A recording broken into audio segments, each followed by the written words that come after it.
بسم الله الرحمن الرحيم. مشاهدينا الأعزاء أيها الحفل الكريم، السلام عليكم ورحمة الله تعالى وبركاته، وأسعد الله صباحكم بكل خير وطابت أوقاتكم بالمسرات. نرحب بحضراتكم من هنا من أرضية ميدان الشحانية لسباقات الهجن العربية الأصيلة ضمن فعاليات وبرنامج هذا السباق المحلي الخامس في ثاني أيامه. في هذا اليوم الخميس 7 من نوفمبر، حيث ينطلق على الهواء مباشرة في هذه اللحظات وفي هذه الأثناء هذا الشوط الأول الرئيسي الخاص بالبكار الإنتاج. نتمنى وتمنياتنا للجميع بالتوفيق ضمن برنامجنا الصباحي المكون من 25 شوط. هذا هو أول أشواطنا الصباحية، هذا هو الشوط الرئيسي للإنتاج، وسنتعرف بعد قليل على بطلة تسجل في هذا الموسم ضمن المتأهلات وضمن الهجن الفائزة بالأشواط الرئيسية. وضع لهذا السن أشواط رموز، بداية مع مهرجان المؤسس وما يليه من مهرجانات كبرى. نتجه مشاهدينا الأعزاء والحفل الكريم لنتعرف على الخمسة المراكز المتقدمة الأولى في هذا الشوط الأول الرئيسي الخاص بالبكار الإنتاج. المقدمة مباشرة ومن تحتل الصدارة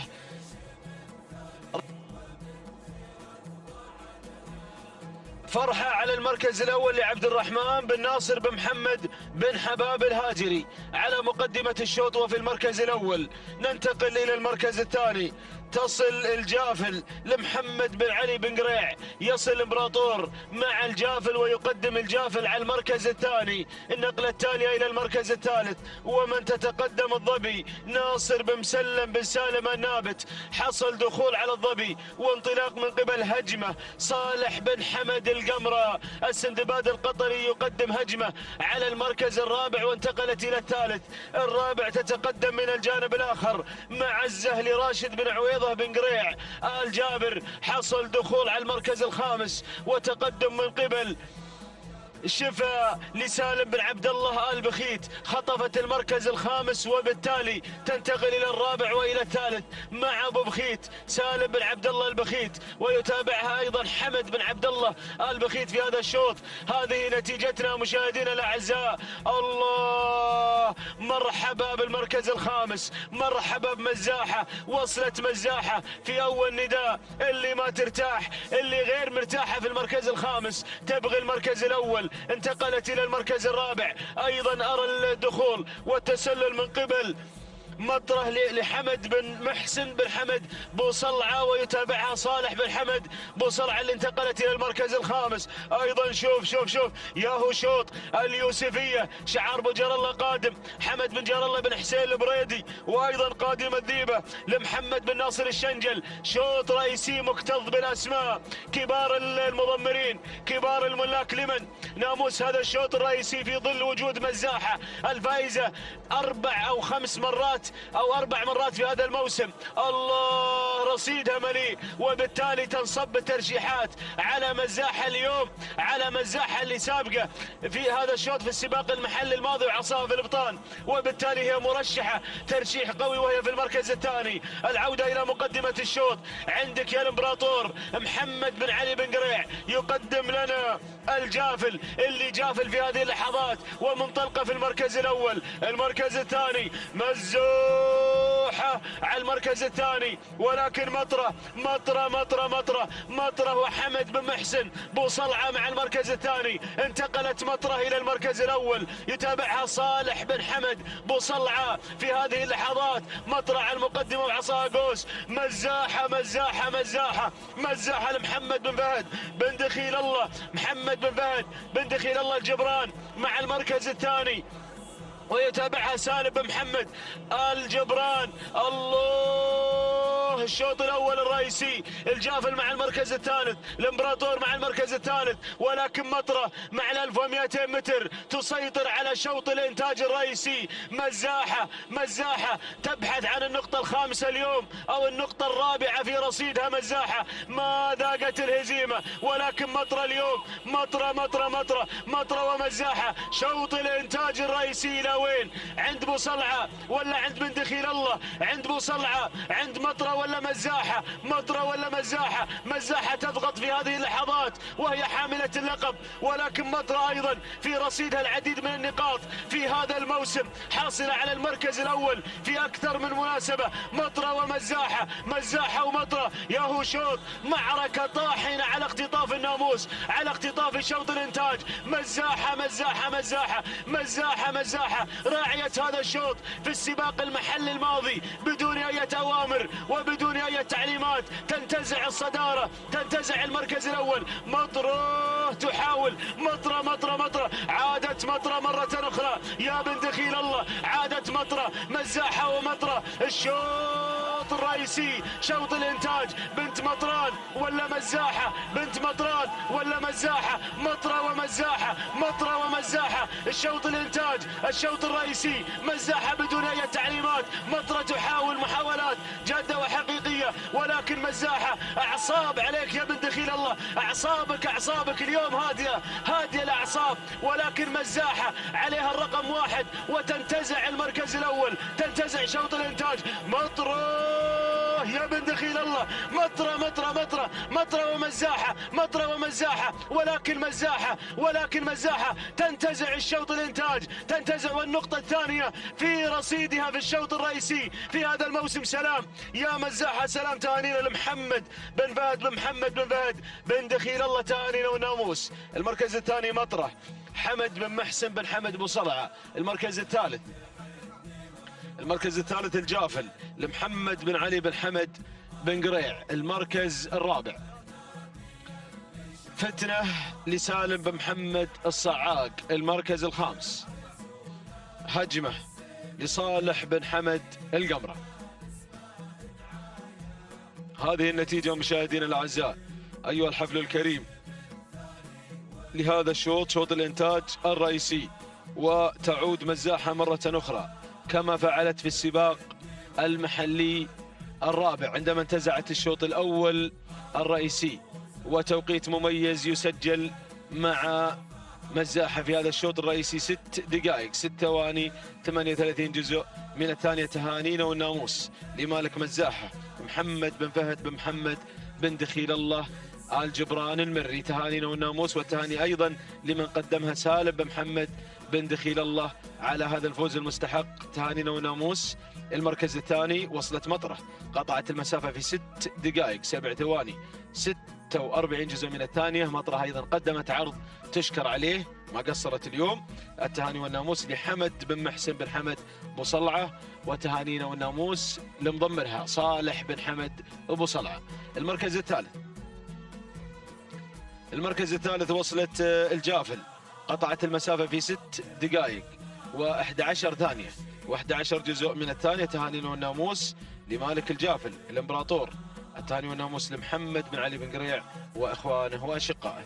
تهانينا والناموس للجميع. وتتواصل مشاهدينا الاعزاء والحفل الكريم اشواط الفترة الصباحية. ينطلق الشوط الاول الرئيسي الخاص بالقعدان الانتاج، والكلمة والميكروفون انقلها لاخي وزميلي مطلق بن علي العنسي.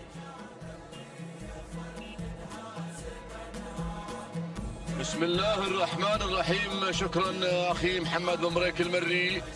أيها الإخوة المتابعون على الهواء مباشرة، أحييكم وأرحب بحضراتكم في يوم جديد وفي صباح جديد ضمن محلينا الخامس، يومنا الثاني، يوم الخميس 7 من نوفمبر 2019، حيث ننطلق اليوم مع أشواط مهمة في سباقنا ومحلنا الخامس، ألا وهي أشواط الحقائق. طبعا المسافة الرئيسية للحقائق 4 كيلومترات التي تنطلق منها هذه الأصائل اليوم. نتمنى التوفيق إن شاء الله للجميع بعد أن نهني صاحب المركز الأول في شوطنا الماضي محمد بن فهد بن محمد بن دخيل الله على فوز مزاحة بالشوط الأول قبل لحظات شوطنا الرئيسي الأول الخاص بالإنتاج. على بركة الله انطلق قبل لحظات شوطنا الأول الرئيسي الخاص بالقعدان، وشوط أيضا مهم بالنسبة للمنتجين.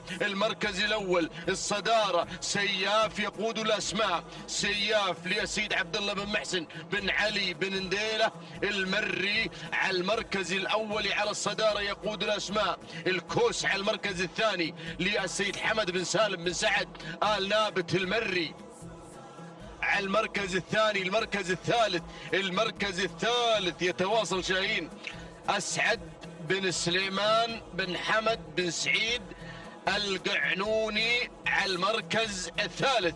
المركز الرابع يتواصل ويصل مرحبا بشعار بوشارب، مرحبا براهي وبشعاره سعيد بن علي بن سعيد بن علي بوشارب على المركز الرابع.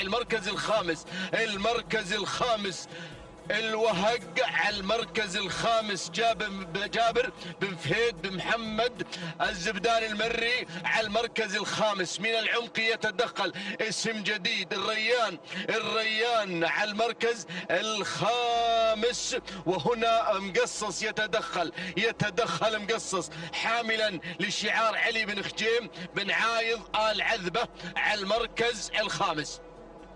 هذا النداء الأول متابعينا مشاهدينا الكرام.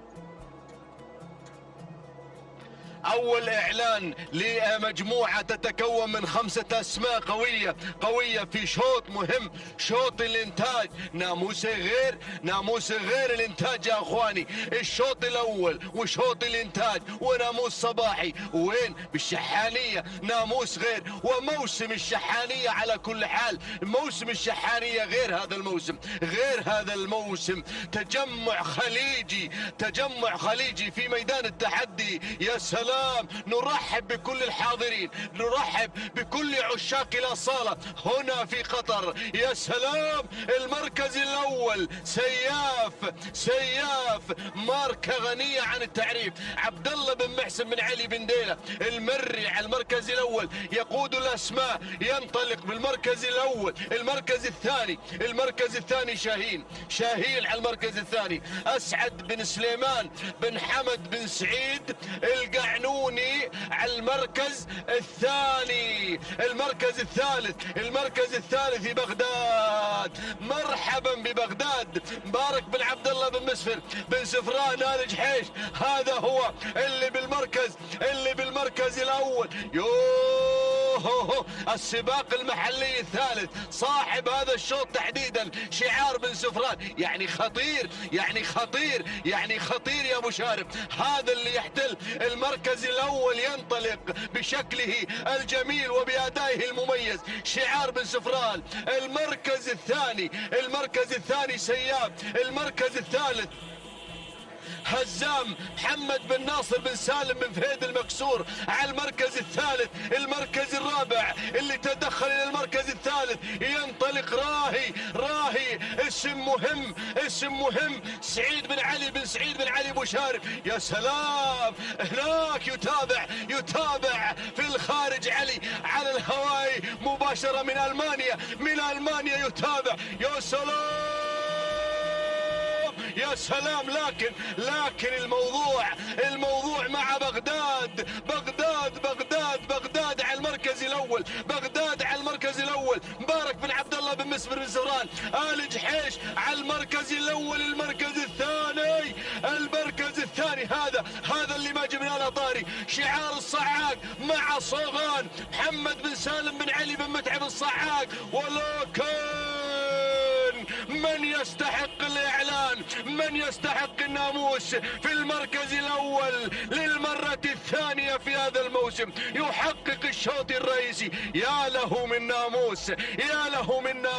ناموس غير يا بن سفران اليوم، ناموس غير. الشوط الرئيسي يحققه هذا البطل بغداد. يا بغداد يا لذكريات بغداد يا راعي بغداد. الله، جود مورنينج يا بن سفران، جود مورنينج لبغداد. ولعشاق هذا الشعار نقول الناموس جود مورنينج لمالك بغداد مبارك بن عبد الله بن مسفر بن زفران آل جحيش على فوز وتحقيق بغداد ناموس الشوط الرئيسي الأول الخاص بالإنتاج. المركز الثاني سياف عبد الله بن محسن بن علي بن ديله المري. المركز الثالث صوغان محمد بن سالم بن علي بن متعب الصعاق. المركز الرابع الكوس حمد بن سالم بن سعيد النابت المري. المركز الخامس سراهي سعيد بن علي بن سعيد بن علي بوشارب المري. تهانينا والناموس للجميع. متابعينا مشاهدينا الكرام، صراع الشوط الرئيسي الأول كان حاضرا المرشح الأقوى في هذا الصباح مع هذا الشوط الرئيسي الأول شعار بن سفران، وبغداد يحقق كما حقق في السباق المحلي الثالث. ناموس هذا الشوط تحديدا يفوز معنا بهذا الشوط مرة أخرى هذا الموسم. تهانينا يا بن سفران. التوقيت الزمني 6 دقائق و7 ثواني 95 جزء من الثانية. هذا هو توقيت صاحب المركز الأول بغداد. تهانينا والناموس. المركز الثاني وين المركز الثاني؟ المركز الثاني سياف عبد الله بن محسن بن علي بن ديله المري. التوقيت الزمني 6 دقائق 14 ثانية 65 جزء من الثانية. تهانينا والناموس لمالك سياف. المركز الثالث شوف المركز الثالث عند من؟ فوتو فينيش. بنشوف على كل حال التوقيت. خلونا على التوقيت الزمني 6 دقائق 14 ثانية 90 جزء من الثانية بين صاحب المركز الثاني شعار الصعاق او المركز الثالث الكوس وبين صوغان. شوفوا الفوت فينيش. صوغان قعود الصعاق هو الفائز بالمركز الثالث. محمد بن سالم بن علي بن متعب الصعاق. شكرا بن خزينة. التوقيت الزمني كما أسلفت خلاص أعطينا التوقيت الزمني. تهانينا والناموس متابعينا مشاهدينا الكرام لمالك بغداد الحائز والفائز معنا في شوطنا الرئيسي الأول الخاص بالقعدان في هذا الصباح لتبدأ معركة جديدة. الميكروفون يعود مجددا للأستاذ محمد بن بريك المري. شكرا للأستاذ والزميل مطلق العنزي. متواصلين مشاهدينا الأعزاء والحفل الكريم ضمن انطلاقات هذه الفترة الصباحية وبرنامجنا الصباحي 25 شوط. ينطلق شوطنا الثالث على الهواء مباشرة، وتنطلق في هذا الشوط ما يقارب 38 بكرة حاضرة ومتواجدة في هذا الشوط الثاني، شوطنا الرئيسي الثاني في صباح هذا اليوم من أشواط الإنتاج. ونتمنى التوفيق إن شاء الله لكل الفائزين. ونتجه مشاهدينا الكرام لنتعرف على المركز الأول ومن تتقدم في هذه اللحظات الفائزة. تعود ملكيتها لزيد بن راشد بن زيد بن نديله على المركز الأول. المركز الثاني يا مخرجنا كم تعطيني الرقم يا مخرجنا العزيز؟ المركز الثاني عند حسين بن علي بالسيقان ممثل أو الشعار الغرفاوي على المركز الثاني. حسين بن علي بالسيقان من خلال الشعار. المركز الثالث تتقدم فيه آفاق عبد الهادي بن هديب بن سالم الجربوعي. حصل دخول على آفاق من قبل بارجه لعبد الهادي بن سالم بن حبيشه. خطفت المقدمة في هذه اللحظات بارجه وخطفت المركز الأول وغيرت نداء هذا الشوط وقلبت الموازين رأسا على عقب. بنعيد التعرف على الخمسة المراكز الأولى بعد تقدم بارجة اللي خطفت المقدمة مباشرة عند بن حبيشة عبد الهادي بن سالم بن عبد الهادي بن حبيشة. وتسللت في هذه اللحظات تتسلل تقدير تعود ملكيتها لحسين بن علي بن حسين بالسيقان. واشكرك على الاسم الجميل يا حسين، على الاسم اللي يحظى بتقدير، وهي تستاهل التقدير وتستاهل كل خير تقدير. انطلقت ما شاء الله تبارك الله على انطلاق التقدير وعلى تسللها يتابعها أحد جهابذة التضمير حسين بن علي بالسيقان، أحد شبابنا البارزين في هذا العالم في هذا المجال. ولكن دير بالك يا حسين، أرى آفاق عبد الهادي بن هديب بن سالم الجربوعي أيضا منطلقة أهداف وانطلاقتها ممتازة. المركز الثالث الانطلاق من قبل منعوته سالم بن علي بن فهيد آل زبدان العفرة قادم، بن عفرة قادم مع منعوته على المركز الثالث.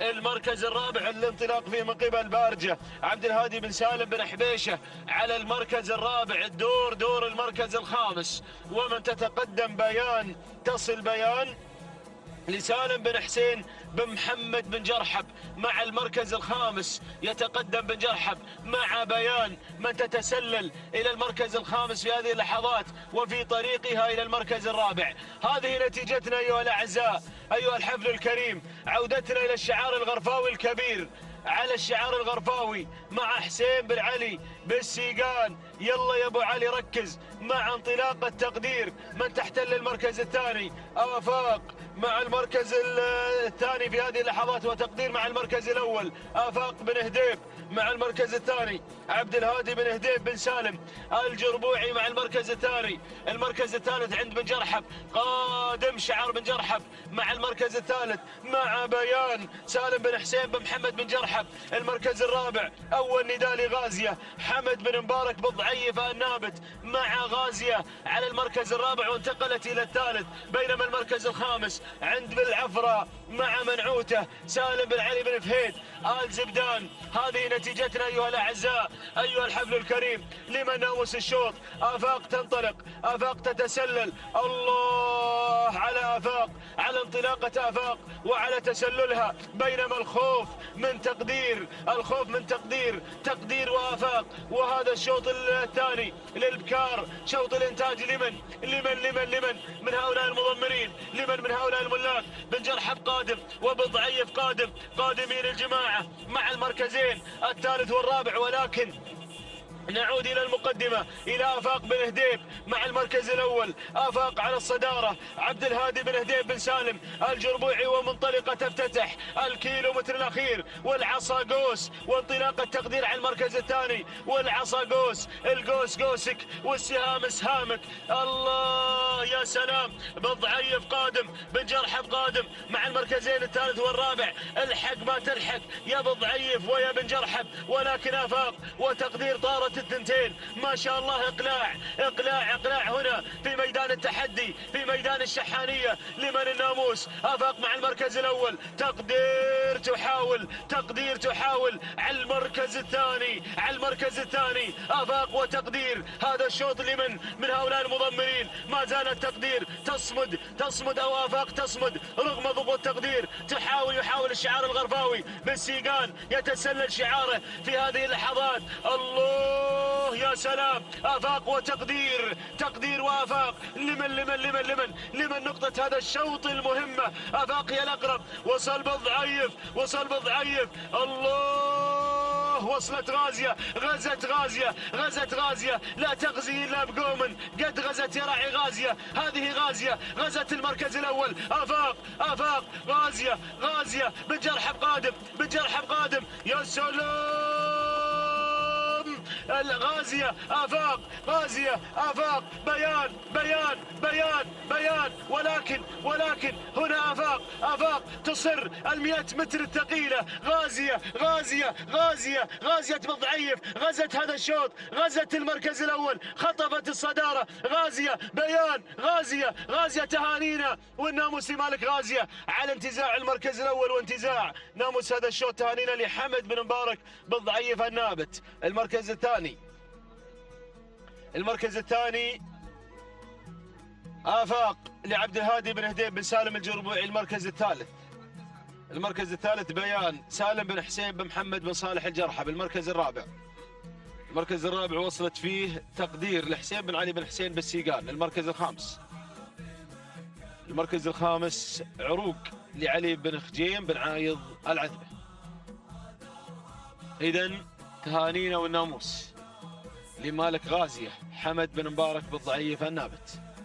ونشوف غازية وهذا الدخول الشبه جماعي على المركز الأول، ولكن غازية استطاعت انتزاع المركز الأول 6 دقائق 8 ثواني 8 أجزاء من الثاني. التهاني والناموس لمالك غازية. حمد بن مبارك بالضعيف النابت.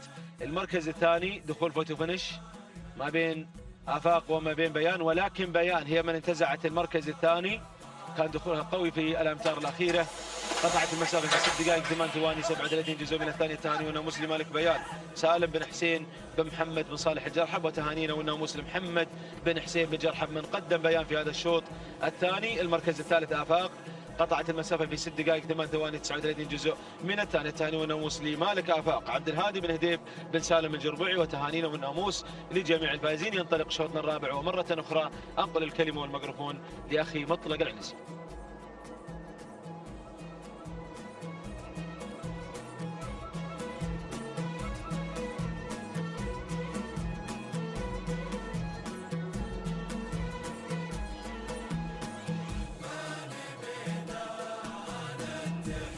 بسم الله الرحمن الرحيم.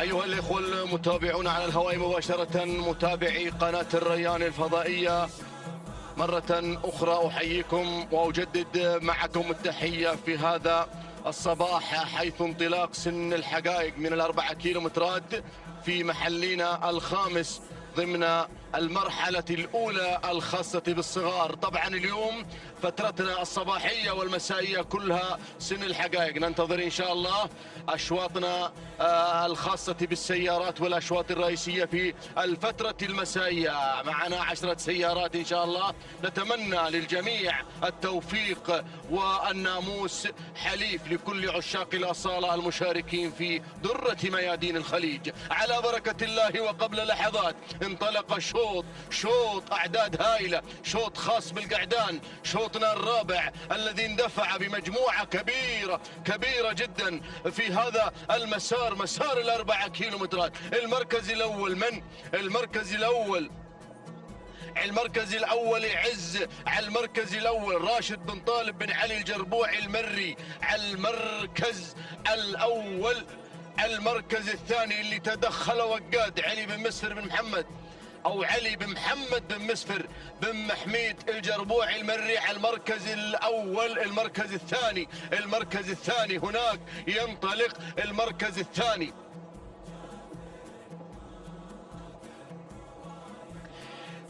اللي يتدخل وينطلق في هذا المسار مع هذا الانطلاق هملول سالم بن حسين بن محمد بن صالح الجرحب على المركز الثاني. المركز الثالث، نشوف المركز الثالث من ينطلق ويندفع. شعار بن سفران من الجانب الآخر ملبي على المركز الثاني. وأيضا ينطلق اسم جديد ينضم لهذه المجموعة التي تندفع في مسار الناموس، وهو تكريت على المركز الثاني. يا سلام، شوفوا تدخل هذه الأسماء. وصلنا لوحة 2 كيلومترات ولا زالت هناك شوشرة على المقدمة، شوشرة على الصدارة. المركز الأول عاد وانطلق بالمركز الأول حامل الرقم 11. ينطلق هنا هملول سالم بن حسين بن محمد بن صالح الجرحب على المركز الأول. المركز الثاني شعار بغداد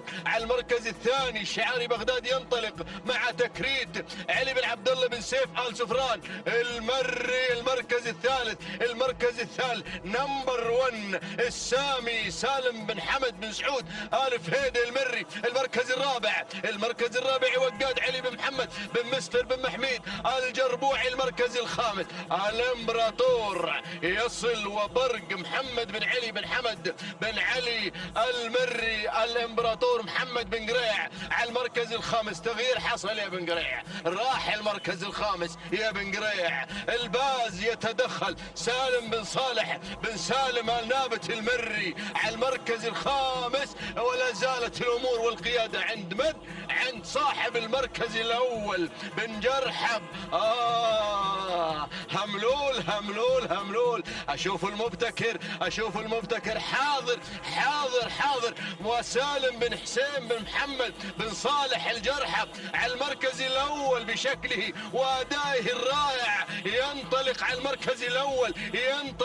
ينطلق بن جرحب هنا في المركز الاول. لكن بغداد خطير، راعي بغداد طبعا خطير وهائل. هذا هو تكريت، اسم خطير يا بن جرحة، اسم خطير اللي بالمركز الثاني يترقب بن سفران، يطمح أن يحقق ناموس آخر. يا سلام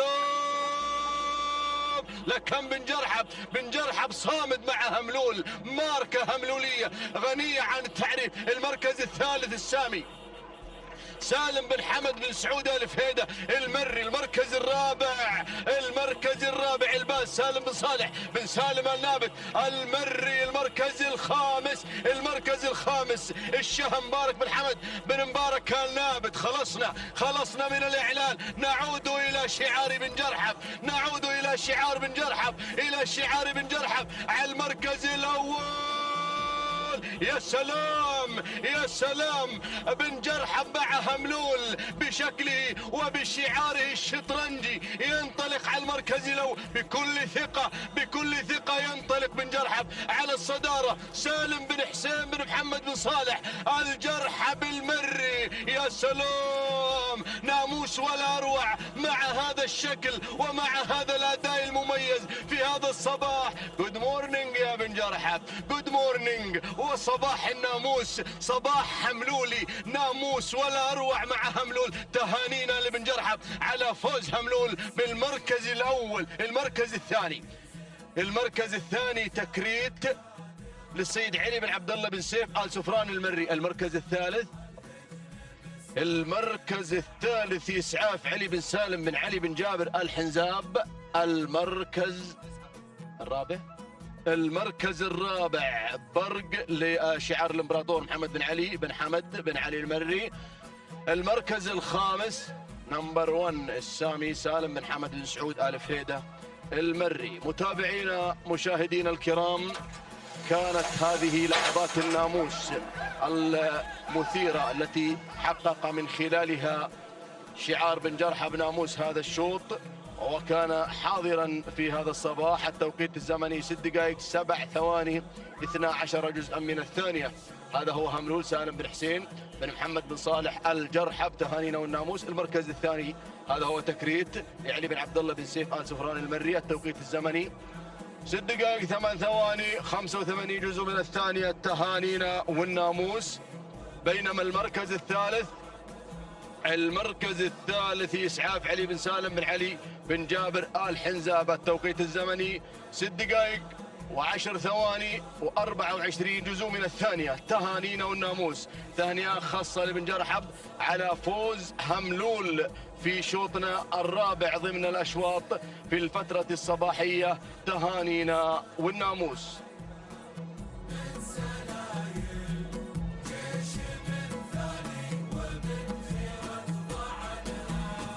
بسم الله الرحمن الرحيم، بسم الله نبدأ وعليه نتوكل، ومنه نطلب السداد والتوفيق والنجاح على بركة الله وتوفيقه. ينطلق شوطنا الخامس للحقائق الابكار، ومن مسافة 4 كيلومترات، شوط خاص بالإنتاج والمنتجين على بركة الله وتوفيقه.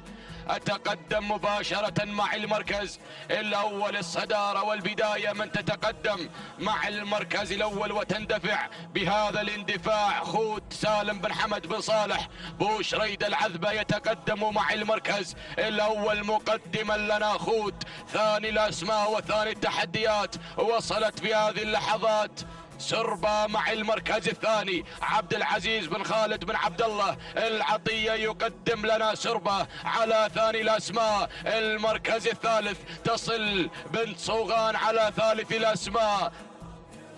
محمد بن راشد بن سعيد بن شفيع آل فهيدة يقدم لنا بنت صوغان على ثالث الأسماء. المركز الرابع وصلت في هذه اللحظات على رابع الأسماء. تتقدم مع المركز الرابع ريبة مع رابع الأسماء. علي بن عبد المحسن بن علي آل محيسن المري يقدم لنا ريبة على رابع التحديات. المركز تصل وتتقدم بشاير. أحمد بن محسن بن سليم بن خوار يقدم لنا بشاير على خامس الأسماء. هكذا كانت النتيجة متابعينا مشاهدينا الأعزاء للخمسة المراكز المتقدمة. أعود مع المركز الأول، أعود مع بن صوغان محمد بن راشد بن سعيد بن شفيع يقدم لنا بن صوغان على أول الأسماء. ثاني الأسماء، ثاني التحديات سرية مع المركز الثاني، سرية على ثاني الأسماء. عبد العزيز بن خالد بن عبد الله العطية يقدم لنا سرية مع المركز الثاني. المركز الثالث وصلت في هذه اللحظات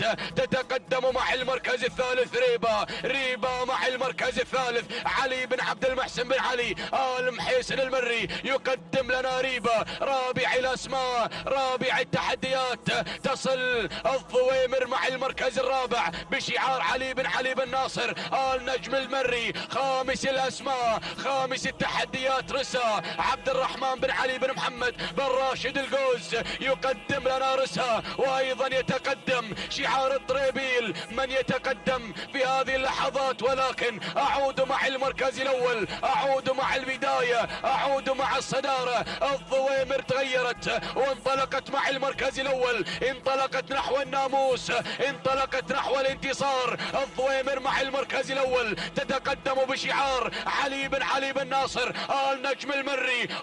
وصلت الأسماء، وصلت الشعارات. الله يا الزعيمة غيرت وانطلقت مع المركز الأول، غيرت مع البداية. منصور بن سعيد بن ناصر بن دلهم الهاجري يقدم لنا الزعيمة. انطلقت نحو الصدارة، انطلقت مع الناموس، انطلقت مع الانتصار. الله يا بن دلهم، الكيلومتر الأخير، الكيلو الخطير، الكيلو المثير، كيلو ما بين العمالقة. بن دلهم غادر بالناموس، غادر بالمركز الأول. الله يا الزعيمة مع الصدارة، سرية مع المركز الثاني، وأيضا تصل النواعس مع المركز الثالث. ولكن بن دلهم فعلها بن دلهم مع الزعيمة منصور بن سعيد بن ناصر بن دلهم الهاجري من قدم لنا الزعيمة بدون أي أوامر، بدون أي تعليمات، عصاتها في ابطانها. ما شاء الله على هذا الأداء، على هذا الإبداع. وصلت النواعس علي بن محمد بن ناصر آل بريد المري يتقدم الطريبيل. ولكن الزعيمة يا بن دلهم، الزعيمة يا منصور بن سعيد بن ناصر بن دلهم الهاجري من قدم لنا الزعيمة بهذا العرض المتميز، بهذا الأداء الكبير من قبل الزعيمة في شوط الإنتاج، بدون أي أوامر، بدون أي تعليمات. سلام يا بن دلهم، سلام يا الزعيمة، سلام لك يا منصور على هذا الفوز، على هذا الانتصار. الزعيمة زعيمة لهذا الشوط، بن دلهم صاحب هذا الشوط، هذا الشعار المتميز. سلام يا الزعيمة، سلام يا بن دلهم، سلام. تهانينا والناموس لمالك الزعيمة منصور بن سعيد بن ناصر بن دلهم الهاجري المركز الثاني. وصلت سرية عبد العزيز بن خالد بن عبد الله العطية المركز الثالث.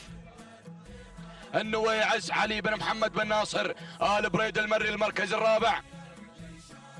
المركز الرابع عبور سالم بن سعيد بن سالم باللزيوح المركز الخامس. المركز الخامس شخصية بريك بن عجيان بن بريك الغفران المري. إذا متابعينا مشاهدينا الكرام، تهانينا والناموس لمالك الزعيمة منصور بن سعيد بن ناصر بن دلهم الهاجري. وأفضل توقيت تسجله الزعيمة وبدون أي أوامر، بدون أي تعليمات، 6 دقائق 5 ثواني 12 جزء من الثانية. تهانينا والناموس لك يا بن دلهم على الناموس وعلى التوقيت. المركز الثاني، المركز الثاني سرية عبد العزيز بن خالد بن عبد الله العطية، 6 دقائق 10 ثواني 42 جزء من الثانية. تهانينا والناموس. المركز الثالث شعار الطريبيل مع النويعس علي بن محمد بن ناصر آل بريد المري، 6 دقائق 10 ثواني 62 جزء من الثانية. تهانينا والناموس للجميع. بسم الله الرحمن الرحيم. بسم الله نبدأ وبه نستعين. مشاهدينا الكرام متابعينا في كل مكان، أسعد الله صباحكم بكل خير وبركة. نرحب بكم في انطلاقات هذا الصباح من هنا من أرضية ميدان الشحانية في منافسات هذا السباق المحلي الخامس. تنطلق منافسات أسبوعنا الأول الخاص بسن الصغار.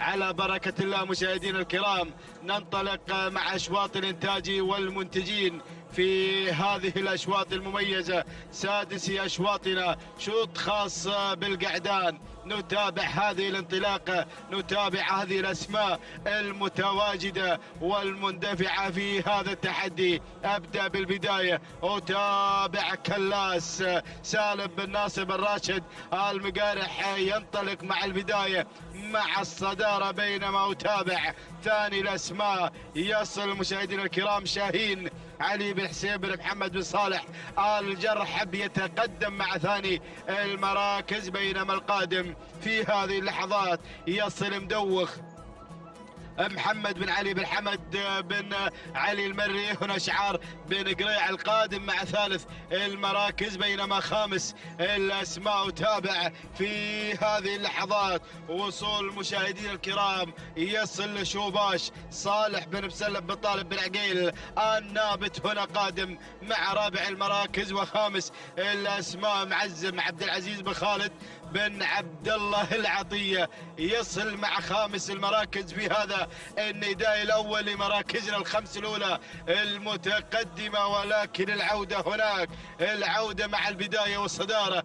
كلاس شعار بن مقارح هنا ينطلق مشاهدينا الكرام سالم بن ناصر بن راشد المقارح مع أول المراكز ينطلق بكلاس.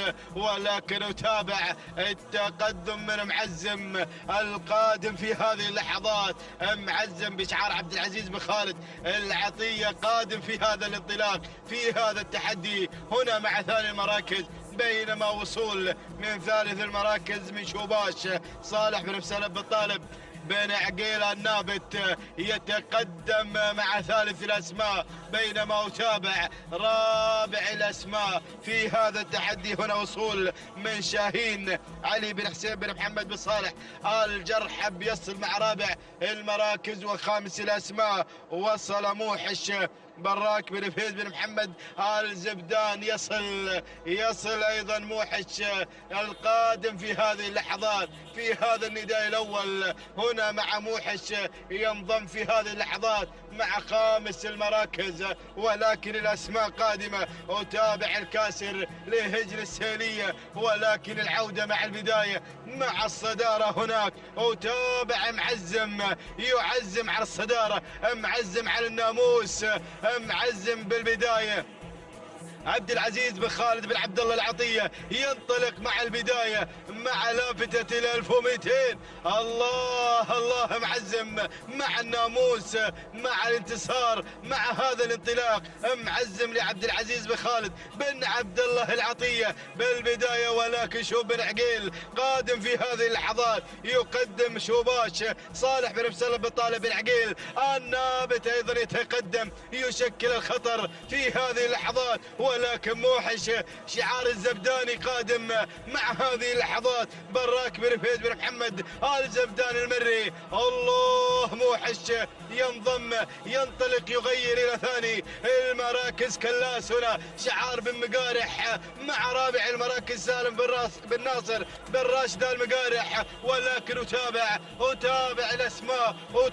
الأسماء القادمة. الهجوم، الله، وصول من عز حمد بن عبد الله بن سعد بن شحيل. وصلت الأسماء، وصلت الشعارات. وهناك شاهين محمد بن سالم بن مبارك النابت المري قادم في هذه اللحظات. الأسماء قادمة، ولكن العودة هناك مع البداية والصدارة. موحش هنا بشعار الزبداني. براك بن فهيد بن محمد الزبداني المري ينطلق بالبداية، ولكن معزم موحش ومعزم شعار العطية وشعار الزبداني في انطلاق ثنائي في تحدي أخير. موحش معزم وموحش. الله الله الله، ولكن معزم عبد العزيز بن خالد بن عبد الله العطية مع اللحظات الأخيرة، معزم على الناموس، معزم على الانتصار، معزم يخطف ناموس هذا الشوط. تهانينا والناموس لعبد العزيز بن خالد بن عبد الله العطية على هذا الفوز والانتصار. ثاني المراكز وصل موحش براك بن فهد بن محمد آل زبدان المري. ثالث المراكز كان الوصول من دجر لسعيد بن ناصر بن سعيد بن علي الشيبة. ورابع المراكز وصل عز لحمد بن عبد الله بن سعد بن شعيل. وخامسا كان الوصول من شوباش صالح بن مسلم بن طالب بن عقيل النابت. هكذا كانت النتيجة مشاهدينا الكرام. نعود بالتوقيت الزمني ولحظة وصول معزم 6 دقائق 11 ثانية 29 جزء من الثاني. تهانينا والناموس لعبد العزيز بن خالد بن عبد الله العطية. ثانيا وصل موحش ب6 دقائق 12 ثانية 33 جزء من الثانية. الثاني لبراك بن فهد بن محمد آل زبدان المري. وثالث المراكز كان الوصول من دجر ب6 دقائق 13 ثانية 15 جزء من الثانية. الثانية لسعيد بن ناصر بن سعيد بن علي الشيبة. تهانينا والناموس للجميع. بسم الله الرحمن الرحيم، بسم الله نبدأ وعليه نتوكل ومنه نطلب السداد والتوفيق والنجاح. متابعينا مشاهدينا الكرام، على بركة الله وتوفيقه ينطلق شوطنا السابع للحقائق الابكار الانتاج، ومن مسافة 4 كيلومترات نتقدم مباشرة مع المركز الأول. البداية والصدارة المركز الأول شقرة عبد الله بن راشد بن محمد المري من يقدم لنا شقرة مع المركز الأول. ثاني الأسماء وثاني التحديات تصل وتتقدم على المركز الثاني من تنطلق بهذا الشعار وبهذا الأداء المميز لبوة مع المركز الثاني بشعار راشد بن علي بن سعيد بن شفيع آل فهيد المري يقدم لنا لبوة على ثاني التحديات. المركز الثالث ذهول مع المركز الثالث ذهول بشعار فهد بن محمد بن علي المري من يقدم لنا ذهول على ثالث التحديات. المركز الرابع رابع الأسماء مشاعل عبد الله بن سعيد بن راشد آل نابت المري يتقدم مع المركز الرابع يقدم لنا مشاعل على رابع الأسماء. خامس التحديات وصلت شواهين حمد بن محمد بن عبد الهادي بن علي الحيضة من يقدم لنا شواهين على خامس التحديات. هكذا كانت النتيجة متابعينا مشاهدينا الكرام للخمسة المراكز المتقدمة. أعود مع المركز الأول، أعود مع لبوة غيرت وانطلقت مع الصدارة، انطلقت مع المركز الأول راشد بن علي بن سعيد بن شفيع آل فهيدة يقدم لنا لبوة مع المركز الأول. ولكن ذهول مع المركز الثاني ذهول فهد بن محمد بن علي بن سويري المري من يقدم لنا ذهول على ثاني الأسماء. المركز الثالث وصلت مشاعل مع المركز الثالث عبد الله بن سعيد بن راشد آل نابت المري يتقدم مع المركز الثالث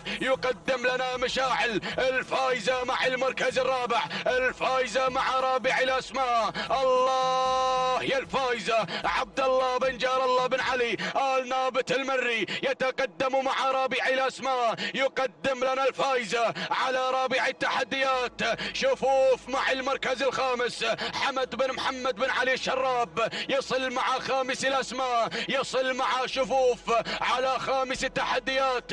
أعود مع المركز الأول، أعود مع ذهول مع الصدارة، ذهول مع البداية تتقدم بشعار فهد بن محمد بن علي المري يتقدم مع الصدارة ومع البداية مقدما لنا ذهول بهذا الأداء الكبير. المركز الثاني لبوة مع المركز الثاني راشد بن علي بن سعيد بن شفيع آل فهيدة يقدم لنا لبوة. ثالث الأسماء وصلت شفوف مع المركز الثالث حمد بن محمد بن علي الشراب. وأيضا تصل الفايزة، تتقدم الفايزة بشعار عبد الله بن جار الله بن علي آل نابت المري يقدم يقدم لنا الفائزة على رابع الأسماء. خامس المراكز الباسلة عبد الله بن راشد بن زيد آل بحيح المري يصل مع خامس الأسماء 1200. ما تبقى عن خط النهاية. أعود مع المركز الأول، أعود مع ذهول مع الصدارة، ذهول مع البداية. فهد بن محمد بن علي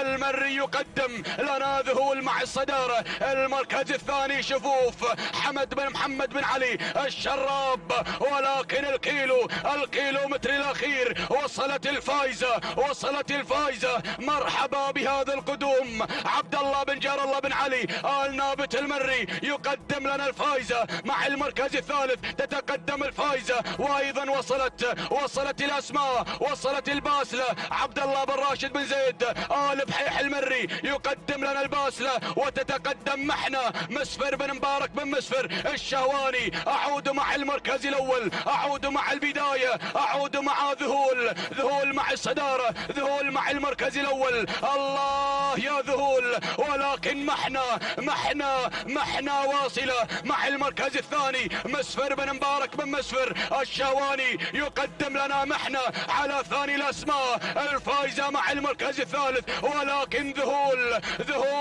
ذهول مع الصدارة مع الناموس الكبير. الله يا ذهول. فهد بن محمد بن علي بن سويري المري يقدم لنا ذهول بهذا العرض المذهل. الله يا ذهول، الله يا ذهول. تتقدم مع الصدارة، تتقدم مع الناموس. سلام يا ذهول، سلام لك يا فهد على هذا الفوز، على هذا الانتصار. ذهول من حققت الناموس في هذا الشوط بشعار فهد بن محمد بن علي بن سويري المري. تهانينا والناموس على هذا الفوز والانتصار. المركز الثاني محنا مسفر بن مبارك بن مسفر الشهواني. المركز الثالث الفائزة عبد الله بن جار الله بن علي آل نابت المري. المركز الرابع بن صوغان طالب بن راشد بن سعيد بن شفيع آل فهيد. المركز الخامس الحذرة مسعود بن جار الله بن سالم بن فهيد المكسور.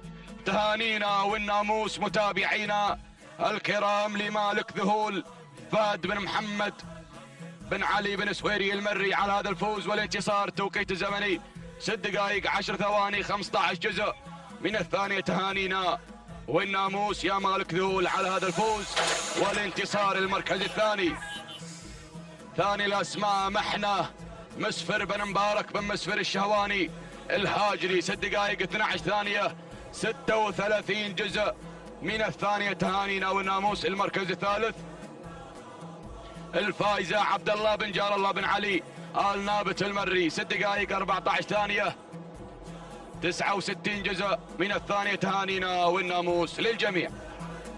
التواصل مستمر مشاهدينا الكرام، متابعينا في كل مكان مع هذه الأشواط الصباحية وانطلاقات ومنافسات أشواط الإنتاج الخاصة بسن الحقائق في أول انطلاقات من مسافة 4 كيلومترات في هذا الموسم.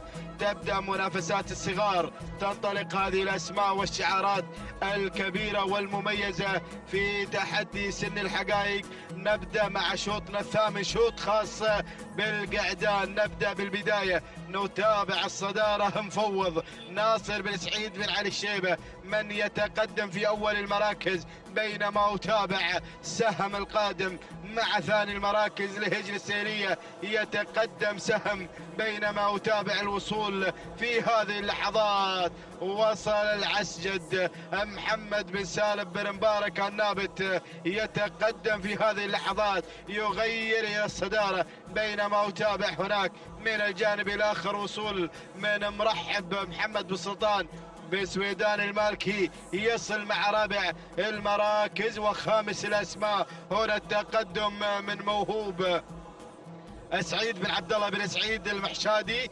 يتقدم مع مهوب الواصل، والقادم مع خامس المراكز. هذا النداء الأول مشاهدينا الكرام لمراكزنا المتقدمة، ولكن العودة إلى الصدارة هناك مع البداية العسجد ينطلق محمد بن سالم بن مبارك النابت مع البداية ينطلق بهذا الاندفاع المميز يقود هذه الأسماء، بينما أتابع مفوض مع ثاني المراكز ناصر بن سعيد بن علي الشيبة يصل في هذه اللحظات ينطلق مع ثاني المراكز. هجن السهيلية قادمة مع سهم تتقدم مع هذا الانطلاق في ثالث المراكز، بينما أتابع مرحب يصل شعار المالكي القادم من السلطنة. دائما ترحيبنا بالضيوف بكل القادمين بكل المشاركين هنا على أرضية ميدان الشحانية. هنا مرحب محمد بن سلطان بسويدان المالكي يصل مع رابع المراكز وخامس الأسماء. أتابع في هذه اللحظات وصول من الحذر عبد الله بن راشد بن زيد آل بحيح يصل ينطلق مع خامس المراكز في هذا التحدي مع انتصاف المسافة 2 كيلومترات جاوزناها، ولكن العودة هناك.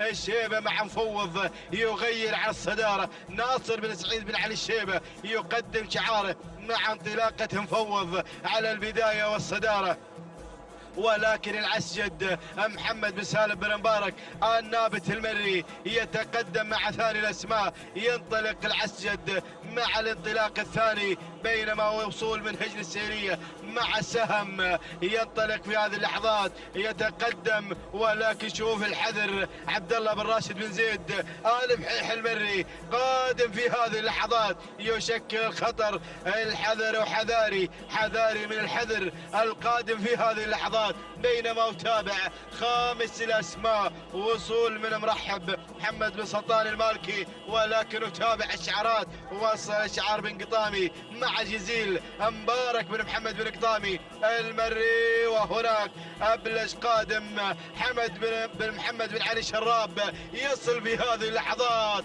الهجوم أيضا من هذه الأسماء، ولكن العودة هناك مع البداية والصدارة. بدأنا بالاقتراب. الله يا شيبة حافظ على هذا التقدم. مفوض هنا مع البداية والصدارة. ناصر بن سعيد بن علي الشيبة الكيلومتر الأخير نفتتح أبواب في هذه اللحظات. مفوض الله على هذا الأداء والانطلاق الذاتي، ولكن سهم قادم لهجن السيلية. بدأ بالتحرك وأتابع هنا الحذر قادم مع ثالث المراكز عبد الله بن راشد بن زيد آل بحيح يتقدم، ولكن العودة هناك مع مفوض هنا ينطلق بالصدارة بناموس هذا الشوط. وهنا سهم ومفوض انطلاق تحدي أخير، ولكن الشيبة مع مفوض ينطلق بالصدارة. ناصر بن سعيد بن علي الشيبة، وهنا سهم لهجن السيلية القادمة في هذه اللحظات. ثنائية انطلاق تحدي، ولكن مفوض مع الصدارة. سهم مع اللحظات الأخيرة، محاولات أخيرة، ولكن مفوض الله. ناصر بن سعيد بن علي الشيبة مع الانتصار مع اللحظات الأخيرة، وهناك سهم قادم سهم لهجن السيلية. ثنائية أخيرة انطلاق وتحدي، ولكن مفوض. الله يا شيبة يقدم مفوض في هذا الانتصار في هذا التحدي. خط النهاية مع اللحظات الأخيرة. مفوض ناصر بن سعيد بن علي الشيبة يظفر بناموس هذا الشوط. تهانينا والناموس لناصر بن سعيد بن علي الشيبة على فوز مفوض بالمركز الأول. ثاني المراكز وصل سهم لهجن السيلية. ثالث المراكز كان الوصول من الحذر عبد الله بن راشد بن زيد آل بحيح المري. رابع المراكز وصل عديم أحمد بن محسن بن بخيت الخوار، بينما خامس المراكز وصل مشاهدينا الكرام خوف راشد بن محمد بن عبد الرزقيبة المري. هكذا كانت النتيجة مشاهدينا الكرام أتى مفوض وهو يحمل الرقم 1 اللي ينتزع ناموس هذا الشوط. نهني ناصر بن سعيد بن علي الشيبة على هذا الفوز والانتصار. والتوقيت الزمني لحظة وصول المفوض إلى خط النهاية 6 دقائق 6 ثواني 45 جزء من الثانية تهانينا والناموس. بينما وصل في ثاني المراكز سهم الهجة السيرية ب 6 دقائق 7 ثواني 61 جزء من الثانية. وصل في ثالث المراكز مشاهدينا الكرام كان الوصول من الحذر لعبد الله بن راشد بن زيد ال بحيح المري.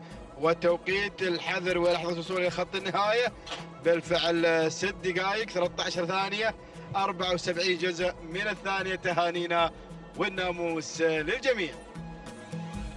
بسم الله الرحمن الرحيم. أيها الحفل الكريم مشاهدينا مستمعينا الأفاضل، أجدد لكم التحية مرة أخرى. أرحب بكم أجمل الترحيب، أسعد الله صباحكم بكل خير وبركة بانطلاقة واندفاعة أشواط الأصالة، باندفاعة أشواط التراث، بانطلاقة أشواط سن الحقائق بثاني أيام المحلي الخامس بمرحلته الأولى.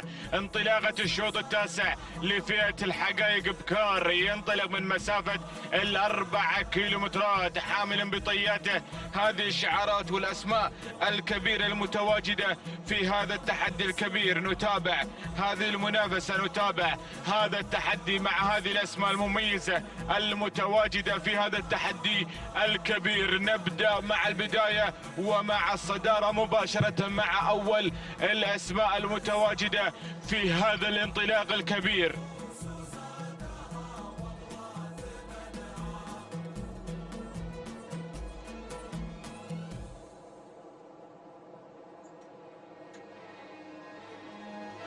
نبدأ مع عد المراكز الأولى والصدارة مباشرة. أول الأسماء مع اندفاعة هذه الشعارات الكبيرة المتواجدة في هذا التحدي الكبير. نبدأ مع انطلاقة وتحديات هذه الأسماء. أول المراكز تتواجد بهذه اللحظات برقية لبراك بن فهد بن علي الزبدان مع الصدارة ومع أول المراكز. بينما المركز الثاني أتابع المتواجدة قمرية لمحمد بن راشد بن علي الفهيدي المري تتواجد في المرتبة الثانية. بينما نتابع المركز الثالث المتواجدة هنا بشايل عبد الله بن راشد بن محمد الزقيبة المري يتواجد مشاركا في هذا التحدي مع بشاير. بينما المركز الرابع التي تتسلل بدورها الى المركز الثاني نتابع القادمة والحاضرة في هذا التحدي تتواجد اوزان علي بن حمد بن عبد الله بن سعد بن شعيل يتواجد مشاركا في هذه المنافسة مع اوزان التي تنطلق في هذه المنافسة المميزة في هذه التحديات الجميلة. نتابع بقية المراكز المتواجدة في هذا التحدي المنطلقة في مسار هذا الشوط. نتابع المركز الخامس القادمة والحاضرة في هذا التحدي تتواجد مطرة لصالح بن حمد بن محمد بوصلعة هنا يشارك في هذا التحدي. وأيضا تواجد شانية لمحمد بن سابر مبارك النابت المري. هذه النتيجة مشاهدينا مستمعينا الأفاضل للخمس المراكز الأولى التي تشارك وتنطلق في موقع التحدي والمنافسة مع هذه الأعداد الهائلة التي تشارك في هذا المسار الجميل. نعود مباشرة مع البداية ومع الصدارة ومع اندفاع وتحديات المقدمة بانطلاقة المركز الأول. نتابع الصدارة مباشرة، نتابع المقدمة مع أول المراكز. أول الأسماء برقية مع الصدارة براك بن فهد بن علي الزبدان المري هنا يسيطر على زمام الأمور، يحافظ على الصدارة باندفاعة برقية التي تنطلق في هذا التحدي. بينما المركز الثاني أتابع أوزان علي بن حمد بن عبد الله بن سعد آل شعيل هنا مشارك في انطلاقة وتحديات هذا المسار مع أوزان التي تنطلق مع المرتبة الثانية. بينما المركز الثالث نتابع انطلاقة وتحديات هنا قمرية محمد بن راشد بن علي الفهيدي المري يتواجد مع المركز الثالث الكيلومتر الأخير، الكيلومتر الخطير يا مضمرين. المركز الرابع شعار القمرة هنا مع ذخيرة صالح بن حمد القمرة، وأيضا شعار راشد بن بط الزعبي قادم بتحديات نجل على المركز الخامس. هذه نتيجة للخمس المراكز الأولى. نعود مع الصدارة ومع التحديات الأولى. برقية هناك في تحديات هذا الشوط، برقية على الصدارة، بينما هنا أوزان بن شعيل في معركة طاحنة مع برقية الزبداني في انطلاقة المركز الأول والثاني في معركة طاحنة من أجل الناموس ومن أجل الانتصار. برقية مع الصدارة ما زالت صامدة في تحديات المركز الأول، تقدم هذه اللحظات هذا العرض المتميز بقيادة براك بن فهد بن علي الزبداني المري، ولكن أوزان ما زالت تواصل مسيرة الضغط على المقدمة لكي تنتزع ناموس هذا الشوط بقيادة علي بن حمد بن عبد الله بن سعد بن شعيل. برقية أوزان وبرقية الزبدان وبن شعيل في معركة طاحنة من أجل الظفر بناموس هذا الشوط. اللحظات الأخيرة تسللت أوزان ولكن عادت برقية عادت إلى الصدارة وحققت هذا الإنجاز. تهانينا والناموس لبراك بن فهد بن علي الزبدان المري على فوز برقية وتحقيقا للإنجاز. المركز الثاني جاءت أوزان لعلي بن حمد بن عبد الله بن شعيل. المركز الثالث جاءت العزوم لسالم بن محمد بن حران الفهيدي. المركز الرابع ذخيرة لصالح بن حمد القمر. المركز الخامس نجل محمد بن بطي بن محمد الزعبي. هكذا مشاهدينا مستمعينا الأفاضل تابعتم معنا المنافسة والتحدي في معركة هذا الشوط، فكانت برقية حاضرة من البداية متوجة بناموس هذا الشوط عند خط النهاية. تهانينا والناموس لصاحب برقية من انتزعت ناموس هذا الشوط وحققت هذا الانتصار. 6 دقائق 8 ثواني جزئين من الثانية. تهانينا والناموس لبراك بن فهد بن علي الزبدان المري على فوز برقية وتحقيقا للإنجاز. المركز الثاني جاءت أوزان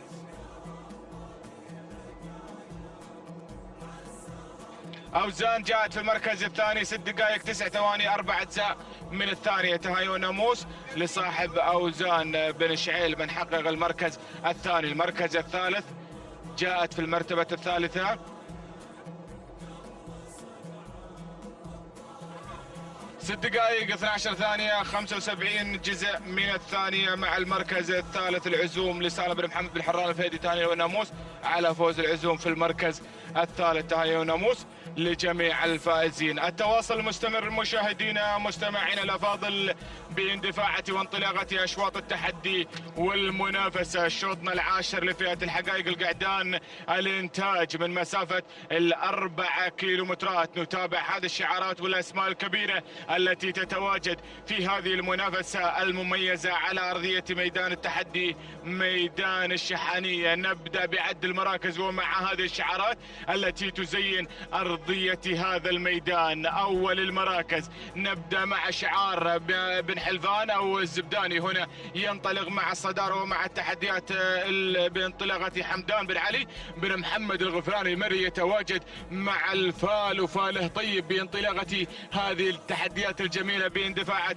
وتحديات الفال على الصدارة بقيادة حمدان بن علي الغفراني المري. شعار بن حلفان مع البداية، بينما المركز الثاني يتابع الاسماء المتواجدة والمشاركة في هذا التحدي. يتواجد لهيب او ذياب لعبد الهادي بن سعيد بن علي الغفراني المري يتواجد بانطلاقة ذياب على المركز الثاني. نتابع المركز الثالث عتيم لمنصور بن محمد بن منصور آل سيف الخيارين يتواجد بشعاره المميز باندفاعة عتيم على المركز الثالث. المركز الرابع نتابع هنا الاندفاع والانطلاق مع شاهين لخالد بن جابر بن حمد بن جابر المنخس المري مشاركا بهذه المنافسة باندفاعة شاهين. بينما المركز الخامس يتواجد هذا الشعار المميز باندفاعة وتحديات كرار لمسعود بن ناصر بن سالم بن فهد المكسور يتواجد مشاركا في هذا التحدي بتواجد كرار على المركز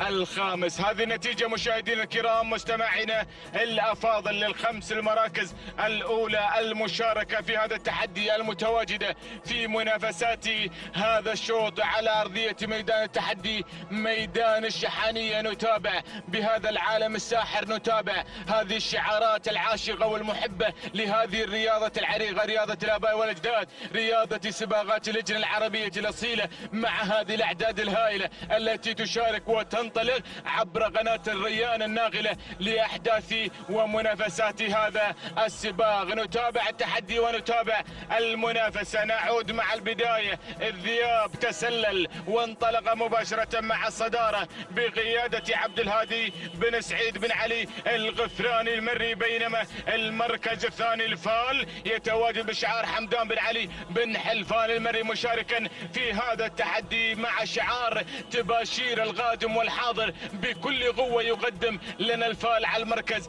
الثاني. المركز الثالث نتابع هنا شعار الخيارين باندفاع وانطلاقة عتيم منصور بن محمد بن منصور آل سيف الخيارين يتواجد باندفاعه وبمشاركة عتيم، ينطلق مع المركز الثالث. المركز الرابع نتابع القادم بأول نداء، وصل سلام لصالح بن دلبج بن صالح بالعرج المري، تقدم هو حاضر بهذا التحدي الكبير وبهذه المنافسة المميزة.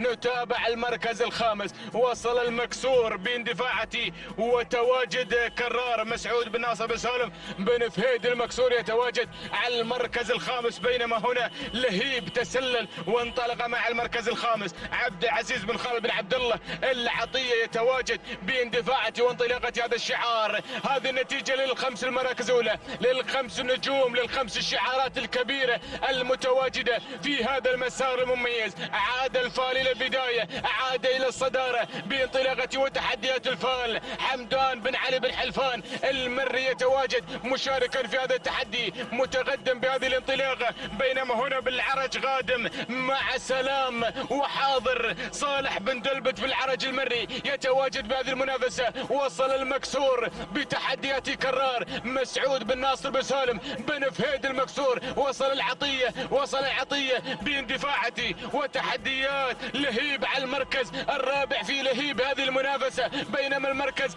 الخامس وصل بن حمد القادم مع مدهال حمد بن محمد الشراب قادم في هذا التحدي، ولكن سلام بالعرج كرار هنا المكسور على المركز الثاني. وهناك تحديات لهيب العطية، ولكن سلام بالعرج مع البداية تسلل وانطلق في هذا الأداء المتميز في هذا التحدي الكبير. صالح بن دلبج بن صالح الجربوع المري مع سلام يريد يحقق هذا الانتصار وهذا السلام بتحديات سلام المحقق لهذا الانجاز وهذا الانتصار. جود مورنينج بالعرج، جود مورنينج على هذا الانتصار. سلام يحقق هذا الانتصار ثاني والناموس لصالح بن دلبج بن صالح الجربوع المري على فوز سلام وتحقيق الانجاز للمركز الثاني.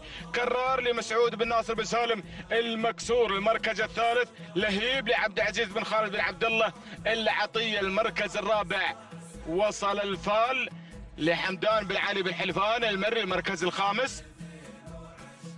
الخامس مدهال لحمد بن محمد الشراب. هكذا مشاهدينا ومستمعينا الافاضل تابعتم معنا المنافسة في تحديات هذا الشوط، فكانت الاسماء الكبيرة حاضرة ومتوجة بناموس هذا الشوط. سلام محققا هذا الانتصار 6 دقائق 13 ثانية 73 جزء من الثانية. تهيئ ناموس لصالح بن دلبج بن صالح الجربوع المري على فوز سلام وتحقيق الانجاز. المركز الثاني كرار 6 دقائق 15 ثانية 21 جزء من الثانية. تهيئ ناموس لمسعود بن ناصر بن سالم بن فهيد المكسور على فوز كرار في المركز الثاني. المركز الثالث لهيب 6 دقائق 16 ثانية 83 جزء من الثانية. تهيئ ناموس لعبد العزيز بن خالد بن عبد الله العطية على فوز لهيب في المركز الثالث. تهيئ وناموس لجميع الفائزين.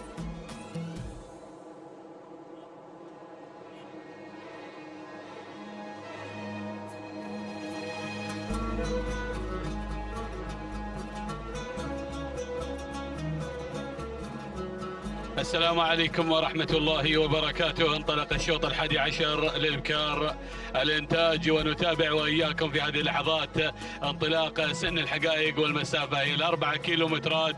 نتابع وإياكم هذا الشوط وانطلاقة هذا الشوط من الأشواط الانتاج. نتابع المقدمة والصدارة. هناك اللي بالمركز الأول ظن لمحمد بن مبارك بن محمد البريدي الهاجري على المركز الأول، ولكن أرى الدخول في هذه اللحظات من اللي قادمه شروه لناصر بن عبد الهادي بن صالح الجفران المري، يغير مع شروه اللي قادمه وغيرت الى مقدمه الشوط مباشره. ها هي شروه، هي صاحبه الانجاز ايضا في احد المحليات، نتابعها ايضا وقادمه بهذا الاداء والتميز مع مقدمه الشوط. المركز الثاني نتابع في هذه اللحظات ثاني المراكز والوصول مع ايضا ظن محمد بن مبارك بن محمد البريدي الهاجري. المركز الثالث ومن تصلنا على المركز الثالث في هذه اللحظات اللي نتعرف على المركز الثالث.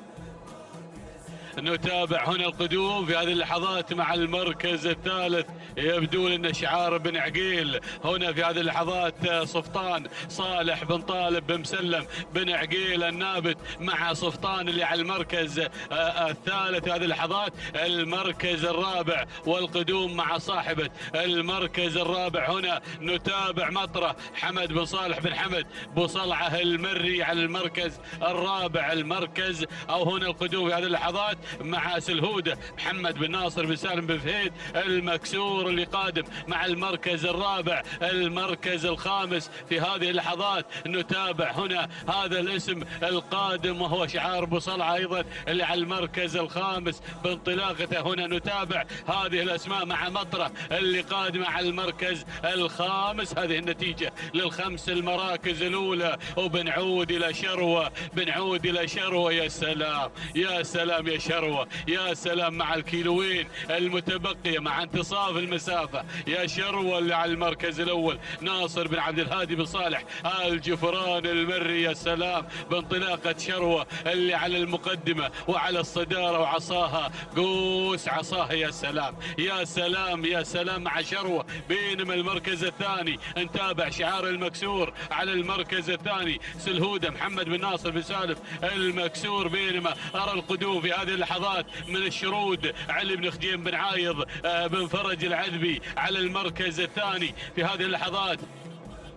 المركز الرابع الوصول في هذه اللحظات والقدوم من شعار بن دلوان قادم في هذه اللحظات مع وصول فرحة سالم بن علي بن دخيل المري. يا سلام غيرت على المركز الثاني. المركز الخامس هنا نتابع شعار مطرة حمد بن صالح بن حمد بوصلعة المري ايضا قدوم في هذه اللحظات من مشكورة محمد بن راشد بن علي بن ديله الفهيدة قادم. ولكن بنعود الى صاحبة الشوط، الى صاحبة الشوط. يا سلام يا سلام الله يا راعي شروة، يا راعي شروة تعيد الانجاز تلو الانجاز، تعيد الانجاز تلو الانجاز مع 1200 متر الاخيرة. الله يا سلام. بدأت ايضا هنا بالانطلاق، بدأت بالاندفاع، بدأت بالتحدي، بدأت ايضا وعينه على التوقيت، عينه. يا سلام الله يا سلام يا شروة، يا سلام يا شروة مع بوابة الكيلو المتر الاخير. ولكن هنا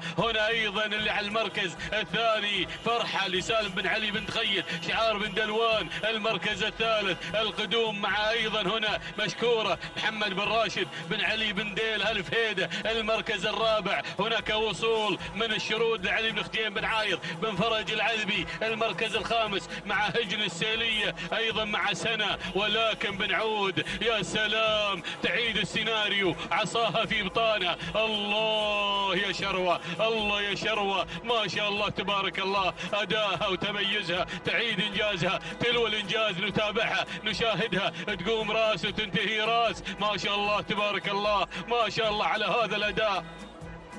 يا سلام يا شروة، يا شروة يا شروة يا شروة بهذا الأداء مع شعار بن جفران. الله بنسلم عليكم يا أهل الأحمدية. يا سلام مع هذا الأداء وهذا التحدي وعصاها مثبتة، عصاها مثبتة شروة ناصر بن عبد الهادي بن صالح الجفران المري. يا سلام مع هذا الأداء والتميز نتابعها ونتابع أداها. بينما أرى هنا القدوم من فرحة. ولكن شروة شروة مع الأمتار الأخيرة، مع الأمتار الخطيرة، ولكن تهانينا والناموس لراعي شروة ناصر بن عبد الهادي بن صالح الجفران المري. سلام والتحية والاحترام هنا، وأيضا أداها وتميزها في هذه اللحظات. المركز الثاني وصلت هنا فرحة، أيضا توقيتها أيضا هناك مميز شروة، بينما فرحة لسالم بن علي بن تخيل المري. هنا نتابع أيضا اللي وصلت فرحة على المركز الثاني، سالم بن علي بن تخيل المري. المركز الثالث سنة لهجل السيلية. المركز الرابع الشرود لعلي بن خديم بن عايض بن فرج العلمي. المركز الخامس وصلت مشكورة لمحمد بن راشد بن علي بن ديل آل فهيده المري. أيضا شاهدنا شروة، والتوقيت أيضا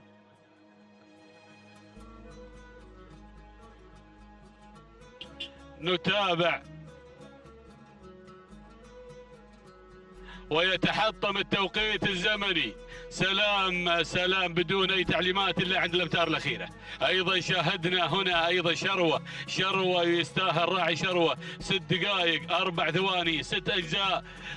ايضا هنا نتابع شروه هي صاحبه التوقيت حسب ما يبدو لي في ايضا المركاض الماضي، ايضا في المحلي الرابع هي صاحبة التوقيت الأفضل. نشاهد شروة في هذا الشوط، أيضا تحطم التوقيت الزمني، نتابعها أيضا ونهني مالك شروة ناصر بن عبد الهادي بن صالح الجفران المري. أيضا المركز الثاني وصلت هنا أيضا فرحة، توقيتها 6 دقائق 7 ثواني و62 جزء من الثانية. تهانينا لسالم بن علي بن تخيل المري. بينما وصلت على المركز الثالث اللي هي سنة، توقيتها 6 دقائق 9 ثواني 5 أجزاء من الثانية. تهانينا والناموس لهجن السيلية، والتهنئة موصولة للورد عبد الله بن سعيد العيد.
نتواصل معكم مع الشوط الثاني عشر. هنا نتابع في هذه اللحظات انطلاقة شوط من أشواط البكار. الحقائق والمسافة هي ال4 كيلومترات.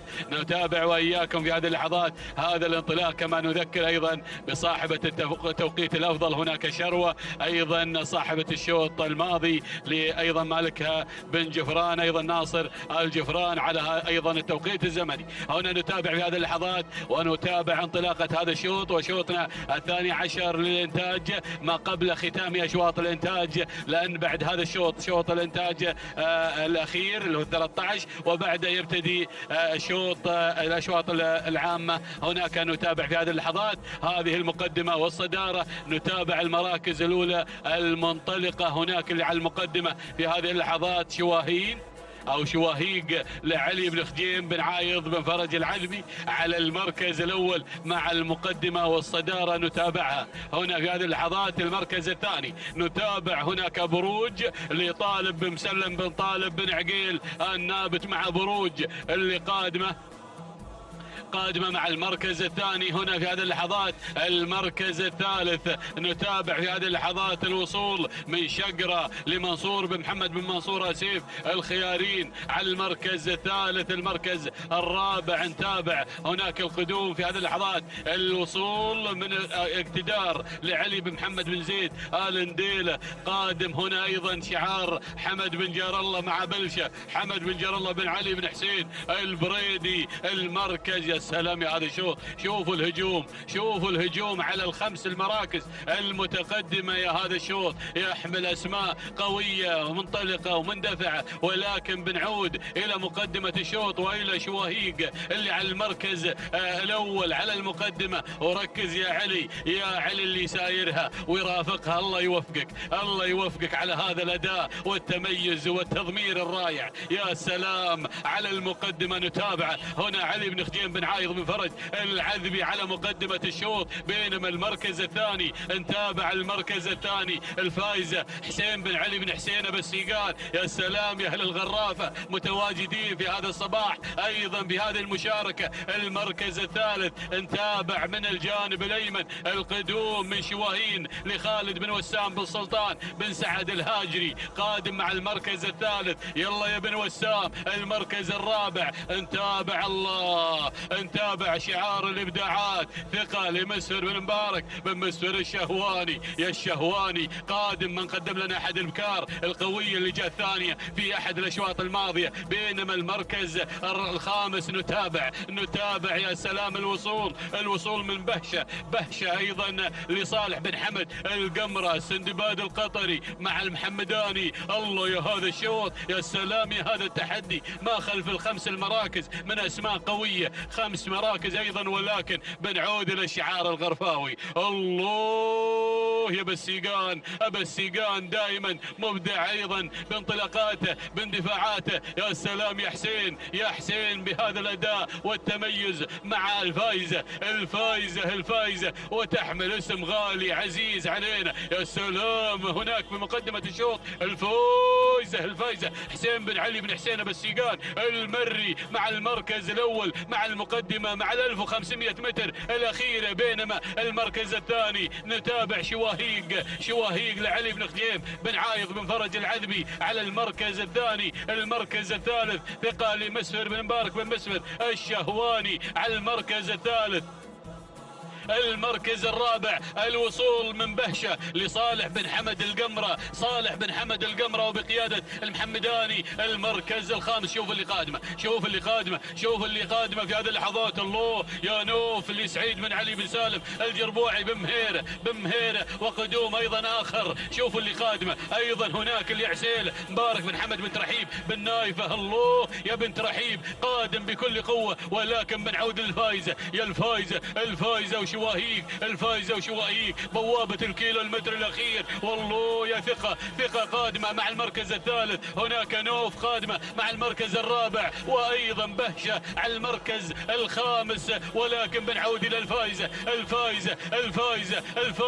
فائزة بالسيقان. ولكن شوف نوف الله يا نوف، ومن 3 حروف. الله يا نوف، يا سلام يا بمهيرة، رجل الخطوط النهائية بمهيرة. يا سلام مع هذا الأداء والتميز والانطلاق دائما وابدا. سعيد بن علي بن سالم بمهيرة، ولكن ثقة قادمة مع المركز الثاني. مسفر بن مبارك بن مسفر الشهواني. المركز الثالث القمرة مع بهشة على المركز الثالث. هنا نتابعها لصالح بن حمد القمرة وبقيادة المحمداني. ولكن نعود إلى المقدمة. هناك ابن خجيم على المركز الرابع مع شواهيق. ولكن بنعود إلى مقدمة الشوط إلى نوف صاحبة هذا الشوط. نوف هي أيضا من تقدم العروض الممتازة والتوقيت أيضا هناك يا بمهيرة مع انطلاقة نوف اللي قادمة مع المقدمة ومع الفوز دائما وابدا.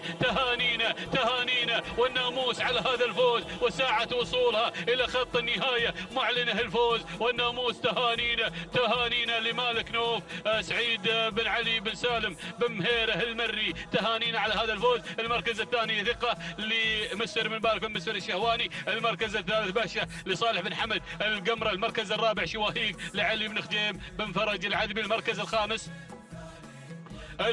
الخامس وصلت الغزي لسعد بن نهار بن ناصر بن ماجد النعيمي، تهانينا والناموس على هذا الفوز وساعة الوصول إلى خط النهاية. شاهدنا نوف اللي أيضا قدمت العرض الممتاز حينما اجتازت المشاركات عند لوحة الكيلو المتر الأخير وذهبت بالسلامات، والناموس إلى مالكها سلام وتحية واحترام لبن مهيرة. هنا 6 دقائق 7 ثواني 64 جزء من الثانية. تهانينا والناموس لمالك نوف سعيد بن علي بن سالم بن مهيرة المري. وصلت ثقة على المركز الثاني، توقيتها 6 دقائق 9 ثواني 68 جزء من الثانية. تهانينا والناموس لمسفر بن مبارك بن مسفر الشهواني. المركز الثالث وصلت بهشة، توقيتها 6 دقائق 11 ثانية وجزئين من الثانية. تهانينا والناموس لصالح بن حمد القمرة، والثانية وصولا للمحمداني على هذا الفوز.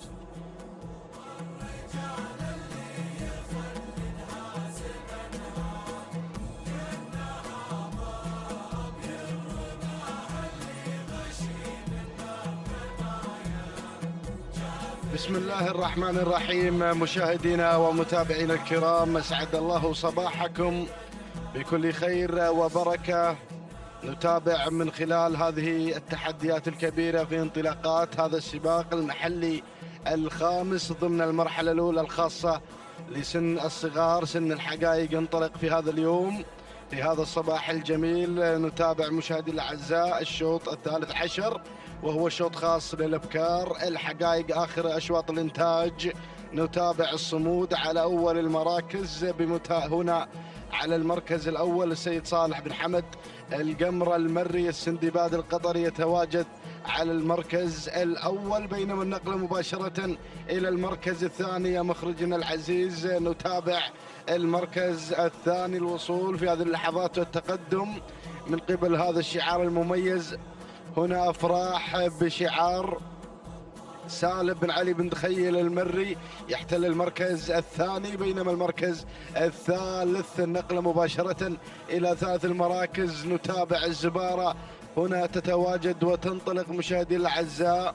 العويضة بن خميس المريخي يتواجد على المركز الثالث، بينما المركز الرابع نتابع القادمة نجدة لعبد الله بن ثاني بن عبد الله الهاملي يحتل المركز الرابع، بينما المركز الخامس في هذه الانطلاقة المميزة. نتابع على خامس المراكز في آخر نداء تأتي وصايا من تنطلق مشاهدي الأعزاء محمد بن سالم بن بخيت المري على مستوى المركز الخامس. هذه النتيجة مشاهدي الأعزاء للمراكز الخمسة الأولى الفايف ستار المذاعة في هذا الشوط. ونعود مباشرة إلى البداية لنتابع الصمود بشعار السندباد القطري. صالح بن حمد بن قمرة المري يتواجد على المركز الأول، بينما المركز الثاني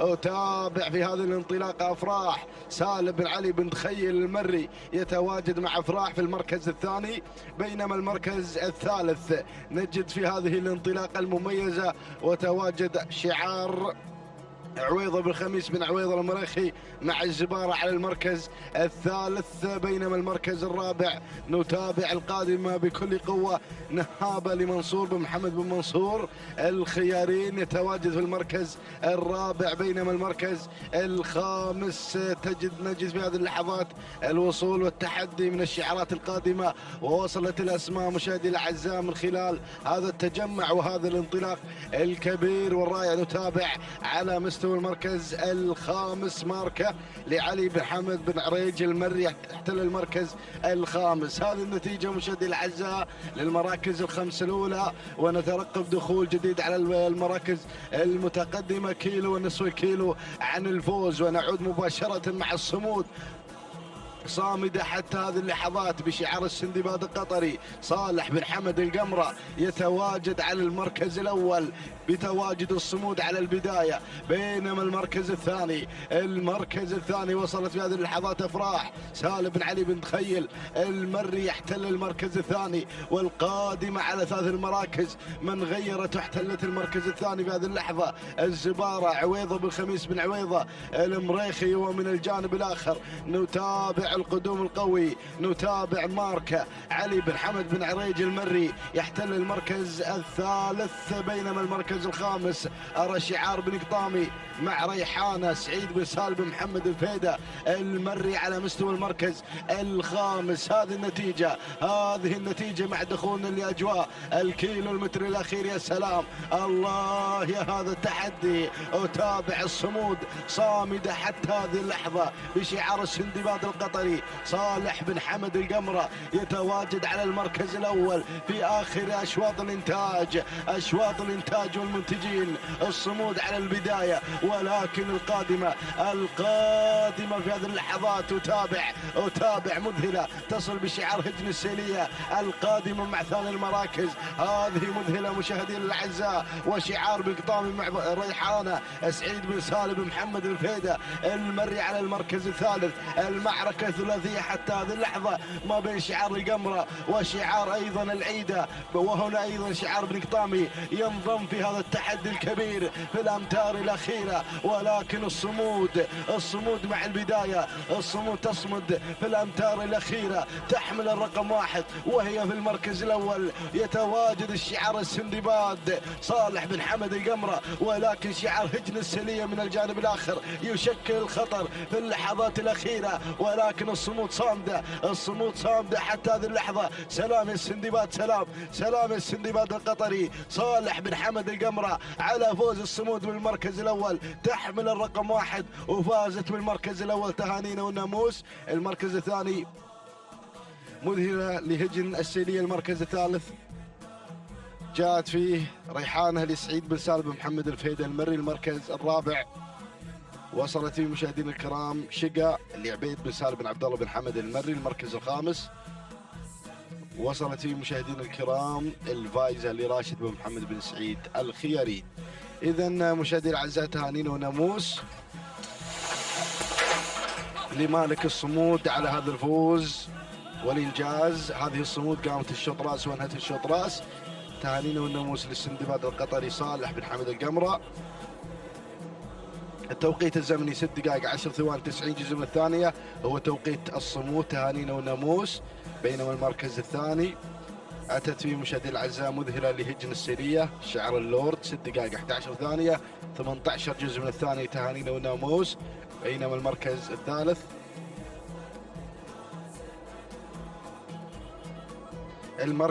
الثالث حلت فيه مشاهدينا الكرام ريحانة لسعيد بن سالم بن محمد الفيدة المري. التوقيت الزمني 6 دقائق 11 ثانية 68 جزء من الثانية. تهانينا والناموس لجميع الفائزين.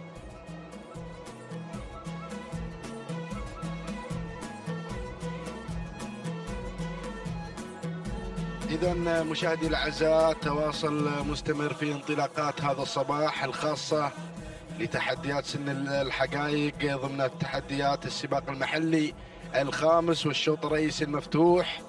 انتهت أشواط الإنتاج ويبدأ في هذه اللحظات الشوط المفتوح شوط المشتريات. نتابع مشاهدي الأعزاء الشوط الرابع عشر الخاص للأبكار الحقائق، ونتابع المركز الأول والانطلاق الأول على أول المراكز.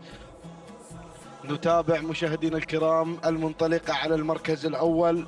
هذه ارتياد لسالم محمد بن سالم النابت المري يتواجد على أول المراكز. بينما المركز الثاني غازية لحمد بن محمد بن حمد المري على المركز الثاني. والمركز الثالث هنا مشاهدينا الأعزاء صجه لسلطان بن نوار بن خلال الله العتيبي يتواجد على المركز الثالث. بينما المركز الرابع نجد في هذه اللحظات مشاهدينا الكرام من الجانب الآخر القادمة والمنطلقة رشيدة للسيد سالم بن سعيد بن محمد بن قطامي المري على مستوى المركز الرابع. بينما المركز الخامس شبرية تعود ملكيتها لجابر بن حمد بن جابر بن حمد البريدي المري. هذه النتيجة مشاهدينا الكرام للمراكز الخمسة الأولى مع نيدان الأول، ونذهب مباشرة ونتحول إلى صدارة هذا الشوط لنتابع غازية على المقدمة لحمد بن محمد بن حمد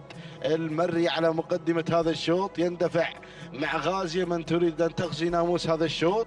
بينما المركز الثاني من الجانب الآخر نتابع يا أبو سعيد القادمة والمنطلقة في هذا التحدي ارتياد سالم بن محمد بن سالم النابت المري، وأيضا شبرية للسيد جابر بن حمد بن جابر بن حمد البريدي المري يتواجد وينطلق في المركز الثالث والمركز الرابع.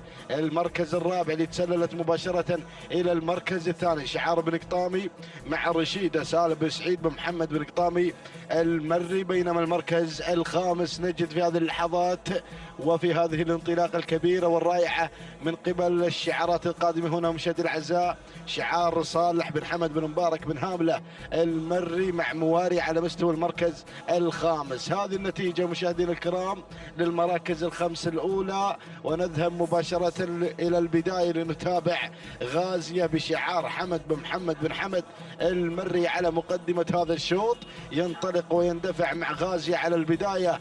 بينما المركز الثاني رشيدة سالم بن سعيد بن محمد بن قطامي المري على مستوى المركز الثاني. بينما المركز الثالث أرى شعار بن هاملة قادم بكل قوة مع مواري صالح بن حمد بن مبارك بن هاملة المري على مستوى المركز الثالث.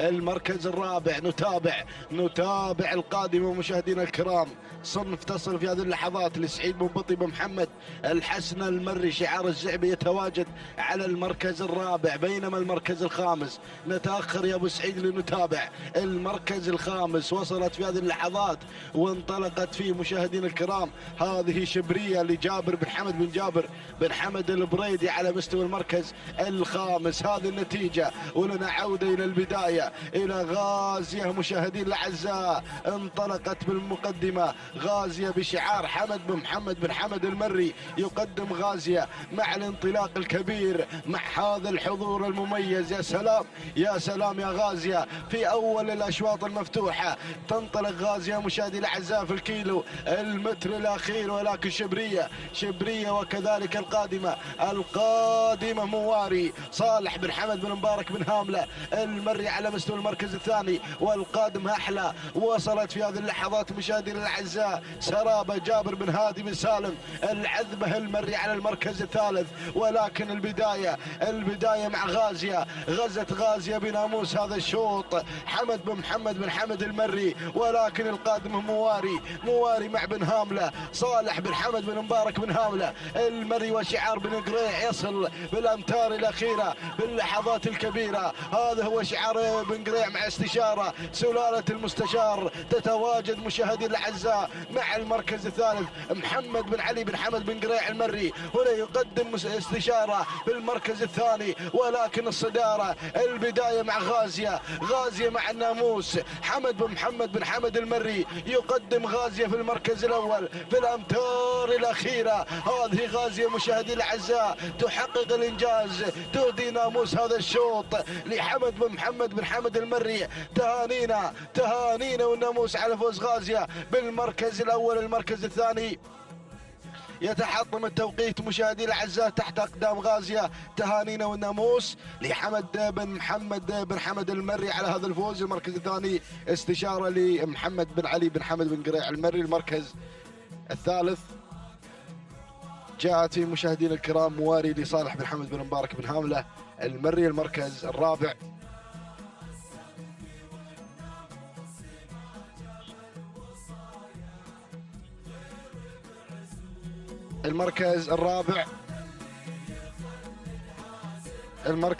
سرابة لجابر بن هادي بن سالم العذبة المري. المركز الخامس جاءت في مشاهدي الأعزاء شبرية لجابر بن حمد بن جابر بن حمد البريدي.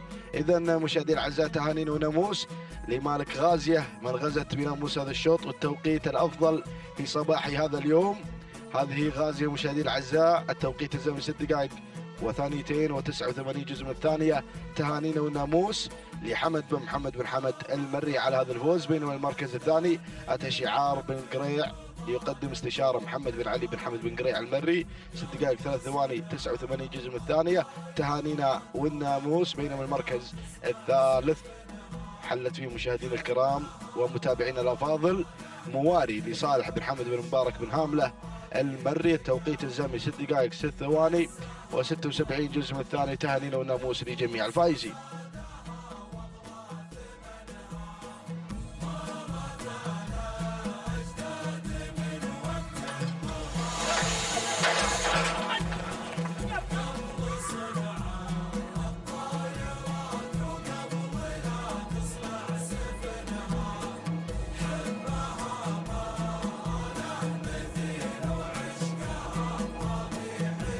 بسم الله الرحمن الرحيم. بسم الله نبدأ وعلى بركة الله نستعين. مشاهدينا الكرام متابعينا الأعزاء نحييكم من جديد مع انطلاقة من انطلاقاتنا في صباح هذا اليوم وفي منافسات ولا أروع على أرضية ميدان الشحانية لسباقات الهجن ضمن منافسات سباقنا المحلي الخامس. ينطلق على بركة الله وتوفيقه الشوط الرئيسي الأول الخاص بالقعدان، شوط من الأشواط العامة وهو الشوط الرئيسي الأول الخاص بالقعدان. نتابع مع حضراتكم اندفاعات سن الحقائق والأربع كيلومترات المسافة في هذه التحديات الصباحية الجميلة. نبدأ مباشرة مع هذا الشوط ونتابع المركز الأول أو الصدارة. هذا هو وضاح في مقدمة الشوط لفرج بن حمد بن علي آل بريص المري الذي يقدم لنا وضاح في مقدمة هذا الشوط ويدفع بوضاح على قمة الشوط. بينما النقلة مع المركز الثاني أتابع القادم في هذه اللحظات شاهين من خذ المركز الثاني لخالد بن سالم بن محمد بن هوبش المري الذي يقدم لنا شعاره وتحدياته الجميلة بتقدم شاهين. ثالث المراكز تابع التقدم الجميل من مشعل لمتعب بن علي بن محمد الصعاق المري الذي ينطلق في هذه اللحظات بتحدياته الجميلة. وصول آخر وتقدم جميل من قبل مبدع لسالم بن فهيد بن براك بن فهيد. هذه نتيجتنا مع الخمس المراكز المتقدمة في هذا الشوط. شوط مليء بالأعداد والشعارات المندفعة في هذا الصباح. شوط جميل يحمل لنا منافسات كبيرة مع هذا الانطلاق المميز والرائع على أرضية ميدان التحدي ميدان الشحانية مع شعارات أبناء القبائل. نعود مباشرة إلى الزعامة والصدارة بتقدم شاهين في مقدمة الشوط وهذا هو مشعل في مقدمة الشوط لمتعب بن علي بن محمد الصعاق المري الذي يغير مباشرة ويقتحم الصدارة في هذا الأداء الجميل. النقلة مع ثاني المراكز تقدم هناك مع ثاني المراكز من قبل الحصيني القادم بتحدياته الجميلة لسيب بن محمد بن دايل الجفال النعيمي الذي يقدم شعاره على مستوى المركز الثاني. نقلة مباشرة إلى ثالث المراكز وصل في هذه اللحظات مبدع لسالم بن فهيد بن براك بن فهيد يتقدم على مستوى المركز الثالث. النقل إلى رابع المراكز وصول وتقدم من الأسد في هذه اللحظات لراشد بن هادي بن راشد بن هادي القرح الذي يقدم لنا تحدياته على المركز الرابع. وفي خامس المراكز تابع المستشار القادم بشعار بن قريع محمد بن علي بن حمد بن علي المري الذي يقدم المستشار على المركز الخامس ولكن ينخطف مباشرة. وصل الأطلسي هنا في هذه اللحظات لأحمد بن عيسى بن حمد الكعبي. هذه نتيجتنا في ثاني ندى على مسار هذا الشوط الرئيسي. لكن نعود إلى المقدمة. 4 كيلومترات هي المسافة إلى خط النهاية مع تحديات سن الحقائق. الله الله الله الله الله. أشواط تحمل لنا الإثارة تحمل التحدي الكبير على أرضية ميدان التحدي. لكن شعار الصعاق في مقدمة الشوط مع مشعل الذي يشعل المنافسة في هذا التحدي في هذا الشوط الرئيسي مع الكيلو ونصف الكيلو.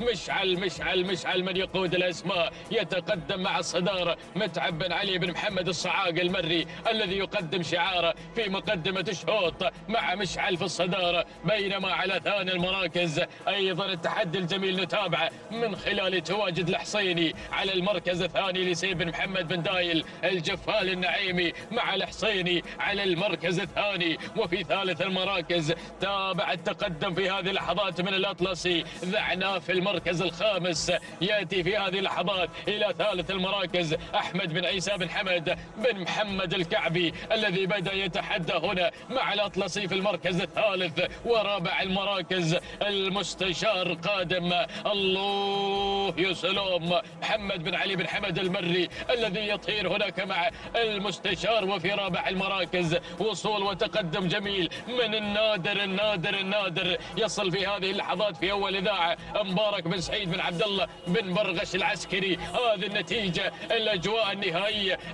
النهائية من عمرو الشوط. لكن مشعل مع الصعاق في المقدمة. الله الله الله الله الله على الأداء الجميل، على التحدي الممتاز. بدأت العروض النهائية، بدأت الإثارة، بدأت السرعة نحو خط النهاية، نحو الفوز والانتصار. متعب بن علي بن محمد الصعاق المري لو كون المستشار قادم. الله الله الله الله محمد بن علي بن حمد المري الذي بدأ يغير مباشرة إلى مقدمة الشوط. ومن هناك أرصد الاسم الواصل في هذه اللحظة. نتابع القادم مشاهدينا الأعزاء. الله الله الله الله الله الله التحدي الكبير من شعار العسكري وصل في هذه اللحظات مع النادر يبغي السلامات إلى أهالي السلطنة، إلى ميدان الأبيض. مبارك بن سعيد بن عبد الله بن برغش العسكري الذي اقتحم الصدارة مع اللحظات الأخيرة، مع الأجواء النهائية من عمر هذا الشوط. النادر مشاهدينا الأعزاء يقتحم الصدارة مع اللحظات الأخيرة ويهدي السلامات إلى أبناء السلطنة من هنا من ميدان الشحانية. سلام النادر، سلام السلطنة، سلام مشكوري العسكري اللي قدم النادر في هذا الشوط. تهانينا والناموس. المركز الثاني من وصل في ثاني المراكز المستشار محمد بن علي بن حمد المري. المركز الثالث كان الوصول من الأطلسي لأحمد بن عيسى بن حمد الكعبي. وفي رابع المركز الرابع مشعل لمتعب بن علي بن محمد الصعاق المري. المركز الخامس كان من نصيب الحصيني لسيف بن محمد بن دايل الجفال النعيمي. هذه نتيجتنا مشاهدينا الأعزاء. عودة إلى التوقيت الزمني مع تحديات النادر واللحظات الأخيرة. هذا هو النادر مشاهدينا الأعزاء يحظى على ناموس هذا الشوط ويهدي السلامات إلى أبناء السلطنة في هذا التحدي الصباحي على أرضية ميدان الشحانية. ناخذ توقيته الزمني قطع على 4 كيلومتر في 6 دقائق 8 ثواني 50 جزء من الثانية. تهانينا والناموس لمبارك بن سعيد بن عبد الله العسكري على فوز النادر بالمركز الأول في هذا الشوط. بينما ثاني المراكز وصل المستشار توقيته الزمني 6 دقائق 9 ثواني 24 جزء من الثاني. تهانينا لمحمد بن علي بن حمد بن علي المري على فوز المستشار بالمركز الثاني وثالث المراكز. المركز الثالث كان من نصيب الأطلسي. ننتظر وصوله إلى خط النهاية وهذا هو الأطلسي. قطع المسافة في 6 دقائق 13 ثانية 72 جزء من الثاني. تهانينا لأحمد بن عيسى بن حمد بن محمد الكعبي.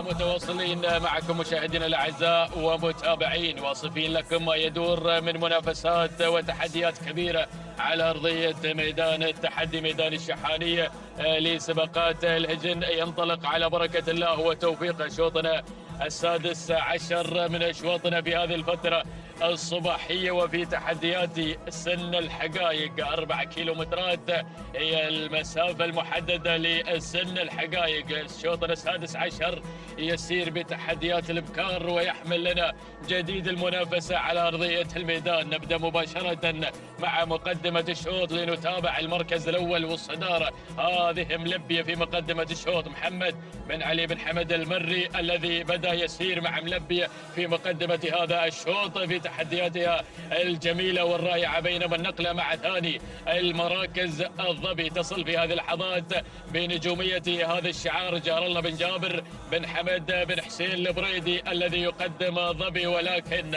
تدخل مباشر من النايف وصلت في هذه اللحظات لمحمد بن ثاني بن عبد الله الفضيلة الهام ليقدم لنا تحديات النايفة إلى ثاني المراكز. ننتقل مباشرة إلى المركز الرابع. وصول وتقدم التقدم في هذه اللحظات من غزر، قادم بشعار عبد الهادي بن جابر بن عبد الهادي المري. المركز الخامس هذه الشفاه تصل في هذه اللحظات بشعار راشد بن بطي بن محمد آل حسناء المري. هذه النتيجة مع الخمس المراكز المتقدمة في هذا الشوط. ولكن تابع هناك لقطة جميلة من مخرجنا مع الكادر السفلي، تابع هذه الأعداد، تابع هذه الشعارات القادمة. سهيل جارف من سد الحقايق، الله ياهو تحدي على أرضية ميدان الشحانية. أشواط مليئة بالأعداد، أشواط مليئة بالشعارات، الكل هنا حاضر ومتواجد على أرضية الميدان ليسجل أيضا ناموس صباحي مميز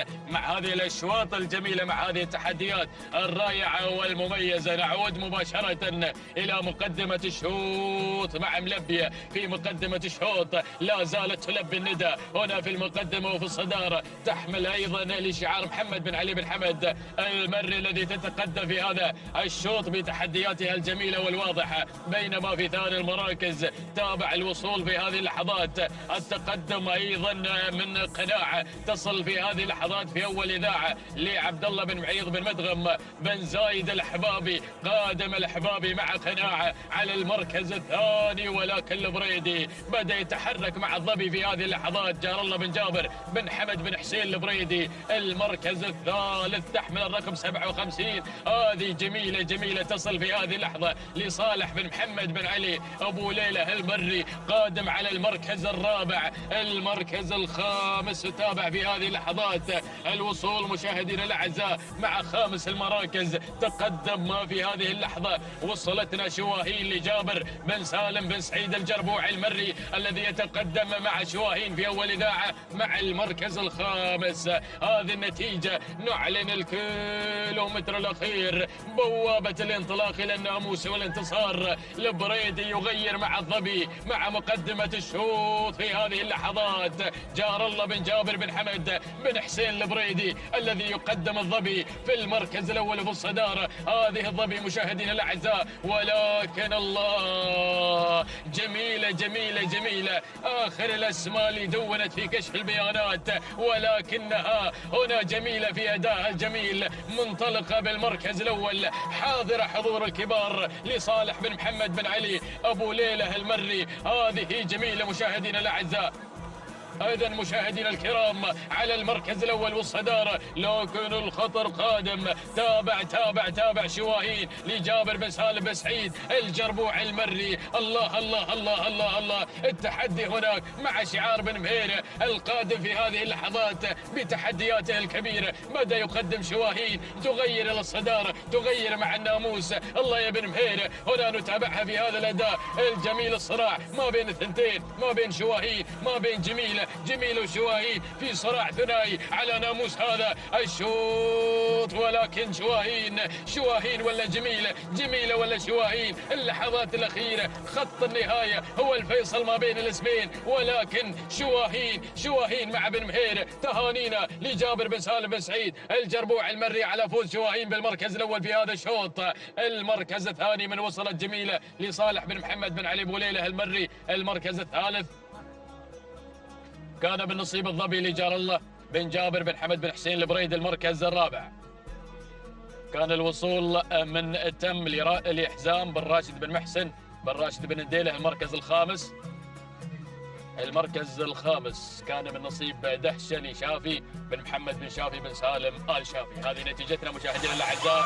تعود مع الشواهين ومع توقيت شواهين لحظه وصولها الى خط النهايه، وهذه لحظه الاعاده. نتابع من مخرجنا بن خزينه مشكور مع التوقيت الزمني. تابع هناك مشاهدينا الاعزاء 6 دقائق 4 ثواني 57 جزء من الثاني. تهانينا لجابر بن سالم بن سعيد الجربوع المري على فوز الشواهين بالمركز الاول في هذا الشوط. بينما جميله من وصلت في ثاني المراكز توقيتها الزمني هو 6 دقائق 4 ثواني 73 جزء من الثانيه. تهانينا لصالح بن محمد بن علي أبو ليلى المري على فوز جميله بالمركز الثاني. اما ثالث المراكز فكان من نصيب الظبي وتوقيتها الزمني 6 دقائق 98 جزء من الثانيه. تهانينا لجار الله بن جابر بن حمد بن حسين البريدي. بسم الله الرحمن الرحيم. أيها الحفل الكريم مشاهدينا متابعين الأفاضل، ينطلق شوطنا السابع عشر المخصص للحقائق القعدان. يسير هذا الشوط والمسافة هي 4 كيلومترات. مباشرة نسير ونتقدم مع هذه الأسماء والشعارات الحاضرة والمنطلقة في هذا المسار المميز والجميل. مباشرة مع البداية مع المركز الأول وأول الأسماء الحاضرة والمنطلقة هناك مع بداية هذا الشوط. المركز الأول من يتقدم هنا مستحيل بشعار علي بن راشد بن محمد بن فهد الخاطر، من يقدم لنا أيضا شعاره وتحدياته المميزة مع المركز الأول. المركز الثاني وصول وتقدم في هذه اللحظات مع ثاني التحديات.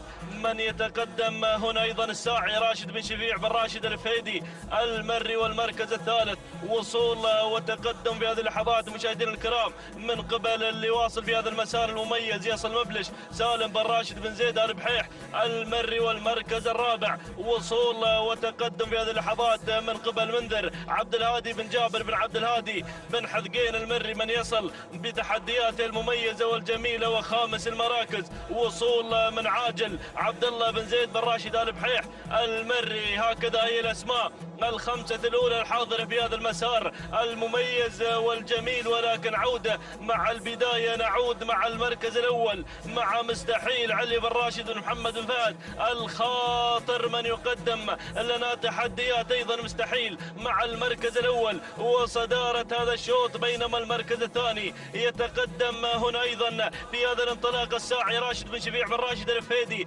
المري. وثالث المراكز وصول وتقدم من قبل منذر عبد الهادي بن جابر بن عبد الهادي المري، من يصل بتحدياته المميزة والجميلة. ولكن بن قطامي من الجانب الآخر أيضا يقدم لنا شعاره من خلال تواجد أيضا شاهين محمد بن سعيد بن محمد بن قطامي المري. وأيضا دخول ووصول في هذه اللحظات من قبل اللي واصل في هذا الانطلاق. وصل الباز كردي بن جاسم بن كردي آل منخس المري، بدأ يتقدم في هذا المسار المميز والجميل. وأيضا دخول في هذه اللحظات مشاهدينا الكرام من وصل أيضا من الجانب الآخر يتقدم الفايز عبد الهادي بن راشد بن زيد بن محسن بن انديله. ولكن نعود مع البداية، نعود مع المركز الأول وصدارة هذا الشوط. يا سلام، مستحيل لا يزال هو سيد الموقف في هذا المسار علي بن راشد بن محمد بن فهد الخاطر. ولكن تابع التسلل اللي تسلل في هذه اللحظات وتقدم وانتقل نحو صدارة هذا الشوط. الله، الساعي راشد بن شفيع بن راشد الفهيدي المري. بينما وتابع المركز الثالث شعار بن قطامي وتحدياته المميزة من خلال تواجد شاهين محمد بن سعيد بن محمد بن قطامي المري. وأيضا وصول من شعار المنخس مقدمة لنا أيضا انطلاقة الباز كردي بن جاسم بن كردي آل منخس المري. وأيضا وصول وتقدم في هذه اللحظات من عاجل عبد الله بن زيد بن راشد آل بحيح المري. ولكن عودة مع البداية، عودة مع المركز الأول. يا سلام، بدأ الهجوم من الأسماء، تحركات من عمق الميدان. ولكن عودة مع البداية، عودة مع الصدارة. تابع اللي تسلل وانتقل نحو الصدارة عاجل عبد الله بن زيد بن راشد آل بحيح المري. وصل شعار الصعاق أيضا من خلال هذا التواجد المميز. وأيضا حضور جلمود محمد بن حزام بن محمد الصعاق المري. وأيضا وصل هنا صدام محسن بن راشد بن هادي بن علي أيضا يصل في هذه اللحظات. ووصول أيضا وتقدم من خلال أيضا جزيل راشد بن محمد بن ناصر بن لخن يصل بتحدياته المميزة والجميلة. ولكن عودة مع البداية، عودة مع شعارك يا الصعاق. الله، يا سلام، الصعاق يقدم لنا شعاره وتحدياته المميزة والجميلة من خلال تواجد جلمود محمد بن حسام بن محمد الصعاق المري. ولكن دير بالك، الجماعة قادمين. الله الله الله، إذا جلمود مع البداية. ولكن تابع التسلل من ميمنة الميدان. ولكن الصعاق لا يزال صامت. وعاجل عبد الله بن زيد بن راشد آل بحيح المري. وأيضا وصول من شعار بن قطامي من ميمنة الميدان. ولكن جلمود والتحديات الأخيرة. الله، عاجل يتسلل في هذه اللحظات عبد الله بن زيد بن راشد آل بحيح المري. وبن قطامي يتحرك، بدأ أيضا الدخول من خلال تواجد شعار بن قطامي مقدمة لنا هذا الحضور المميز. ولكن تابع. الله، يا سلام، الشوط ولع. ولكن أيضا شاهين محمد بن سعيد بن محمد بن قطامي المري. بن قطامي أيضا يخطف هذا الشوط. ولكن عاجل عبد الله بن زيد بن راشد آل بحيح المري يحاول مع المحاولات الاخيره بن قطامي، ولا ايضا شعار هنا بن زيد راعي لعبد الله بن زيد بن راشد. ال بحيح المري تابع هذا الاداء المميز، عاجل ولا شاهين؟ بن قطامي مع شاهين، وعاجل مع ايضا عبد الله بن زيد بن راشد. ال بحيح تابع هذا الاداء المميز، عاجل عاجل عاجل، سلام عاجل، سلام عبد الله بن زيد بن راشد. ال بحيح المري على هذا الفوز وهذا الانتصار. المركز الثاني وصل مشاهدينا الكرام شاهين محمد بن سعيد ومحمد بن قطامي المري. والمركز الثالث كان الوصول من جلمود محمد بن حزام بن محمد الصعاق المري. والمركز الرابع وصل سهاج بشعار حمد بن راشد بن محمد الزقيب المري. المركز الخامس وصل مشاهدينا الكرام جزيل بشعار راشد بن محمد بن لخن المري. تابعنا هذا الشوط، ولكن حضر ايضا مشاهدينا الكرام عاجل ليكون صاحب هذا الشوط بشعار عبد الله بن زيد بن راشد ال بحيح المري. تهانينا والناموس على هذا الفوز وهذا الانتصار، واسعد الله صباحك. 6 دقائق 9 ثواني 42 جزء من الثانية. تهانينا والناموس لعبد الله بن زيد بن راشد ال بحيح المري. بينما المركز الثاني وصل شعار بن قطامي بتوقيت زمني وقدر 6 دقائق 9 ثواني 64 جزء من الثانية. تهانينا والناموس لمحمد بن سعيد ومحمد بن قطامي المري. المركز الثالث وصل الجلمود وتوقيتها الزمني 6 دقائق 11 ثانية 24 جزء من الثانية. تهانينا والناموس لمحمد بن حزام بن محمد الصعاق المري.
التواصل المستمر مشاهدينا متابعينا الكرام. شوطنا 18 ينطلق بحفظ من الله تعالى ورعايته، وأيضا يسير هذا الشوط الذي يحمل لنا هذه الأعداد الهائلة والكبيرة. مشاهدينا متابعينا الكرام نسير مع هذا الشوط الذي يحمل لنا هذه الشعارات المميزة والأسماء الحاضرة في هذا الانطلاق والمسار المميز والجميل. مباشرة مع البداية نسير مع المركز الأول وصدارة هذا الشوط. هناك البداية والمركز الأول شعار هجن السيلية من تتقدم في هذا الانطلاق المميز والجميل.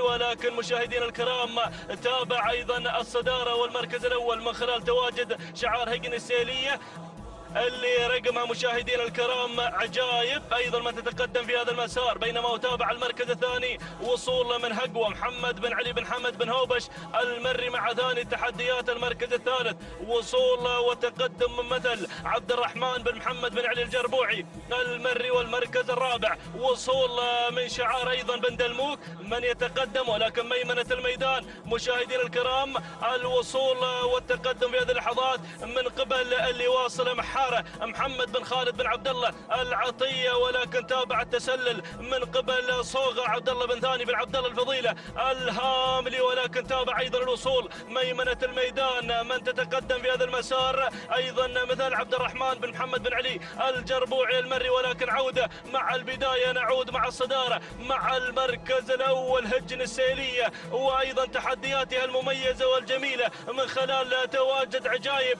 مع الصدارة مع المركز الاول من تتقدم في هذه اللحظات، ولكن المركز الثاني صوغه عبد الله بن ثاني بن عبد الله الفضيله الهاملي. والمركز الثالث من تتقدم في هذه اللحظات مشاهدينا الكرام هقوة محمد بن علي بن حمد بن هوبش المري. والمركز الرابع وصول من شعار بن سفران من خلال تواجد الذيبه عبد الله بن مسفر بن علي بن سفران المري، من يصل ايضا بتحديات المميزه والجميله مع المركز الرابع. المركز الخامس وصول وقدوم من ترف راشد بن عبد الله بن راشد بن محمد الزقيبه، من يصل ايضا مع المركز الخامس. هكذا هي الاسماء المتقدمه في هذا الانطلاق المميز والجميل. ولكن عوده مع البدايه، نعود مع صداره هذا الشوط. الله يا صوغه عبد الله بن ثاني بن عبد الله الفضيل الهاملي من يقدم لنا شعاره وتحدياته المميزه والجميله من خلال هذا التواجد. ولكن ميمنه الميدان التسلل مشاهدينا الكرام، تابع ايضا شعار بن هوبش يقدم لنا هقوه محمد بن علي بن حمد بن هوبش المري، وايضا وصول من شعار بن سفران مع الذيبه عبد الله بن مسفر بن علي بن سفران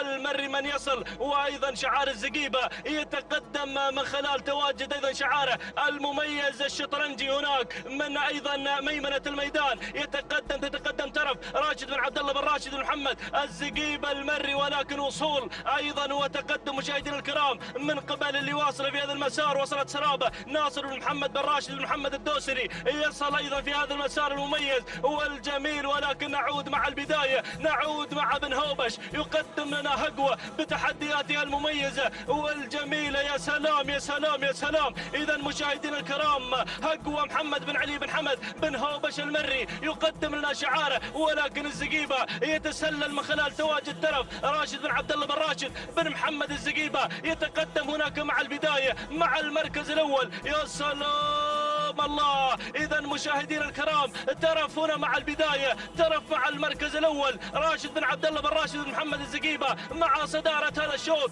بينما بن سفران يتقدم مع الذيبه عبد الله بن مسفر بن علي بن سفران المري يصل مع ثاني التحديات. المركز الثالث هقوه بشعار بن هوبش، ويصل الدوسري ايضا بتحدياته المميزه والجميله في هذه المسار. وايضا دخول مشاهدينا الكرام وصلت هنا في هذه اللحظات جمره صالح بن علي بن محمد بن ذيبه النابت يصل ايضا في هذا المسار المميز والجميل. ولكن عوده مع البدايه، عوده مع الصداره، ترف مع المركز الاول من تتقدم في هذا المسار المميز والجميل.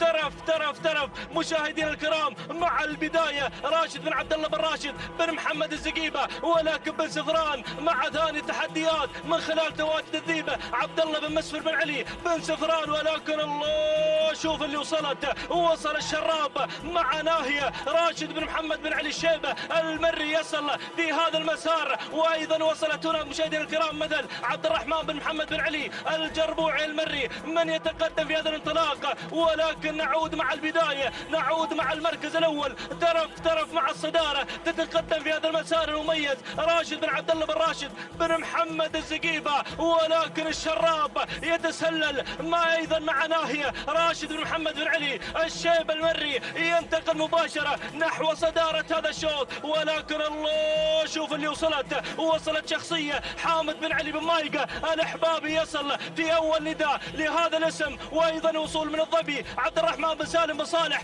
الجربوعي المري. ولكن الشراب مع ناهيه راشد بن محمد بن علي الشيبه المري يذهب بالناموس والانتصار مع ناهيه مع الصداره. ناهيه يا الشراب، الله يا سلام. ولكن بن مايقه قادم مع شخصيه بن مايقه الاحبابي، الله يا سلام. ايضا شخصيه تحقق هذا الناموس. سلام بن مايقه، سلام شخصيه، سلام ومشكور يا سويدان على هذا الاداء المميز اللي تقدمه شخصيه، والعرض الاميز والرائع والجميل. تهانينا والناموس والسلامات الى اهالي العامريه، تهانينا والناموس للشاعر حامد بن علي بن مايقه، والتهاني لسويدان المالكي ايضا من قدم لنا شخصيه في هذا الشوط. تهانينا والناموس. المركز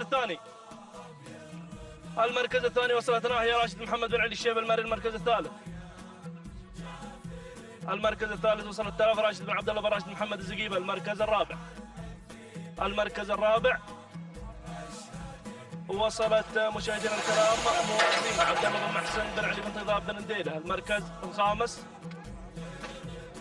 المركز الخامس وصلت الذيبة عبد الله بن مسفر بن علي بن سفران المري. هكذا مشاهدينا الكرام تابعنا هذا الشوط، ولكن حضر شعار بن مايقة. تهانين والناموس الدقائق 8 ثواني جزء يتيما من الثاني. تهانين والناموس الحامد بن علي بن مايقة الحبابي المركز الثاني.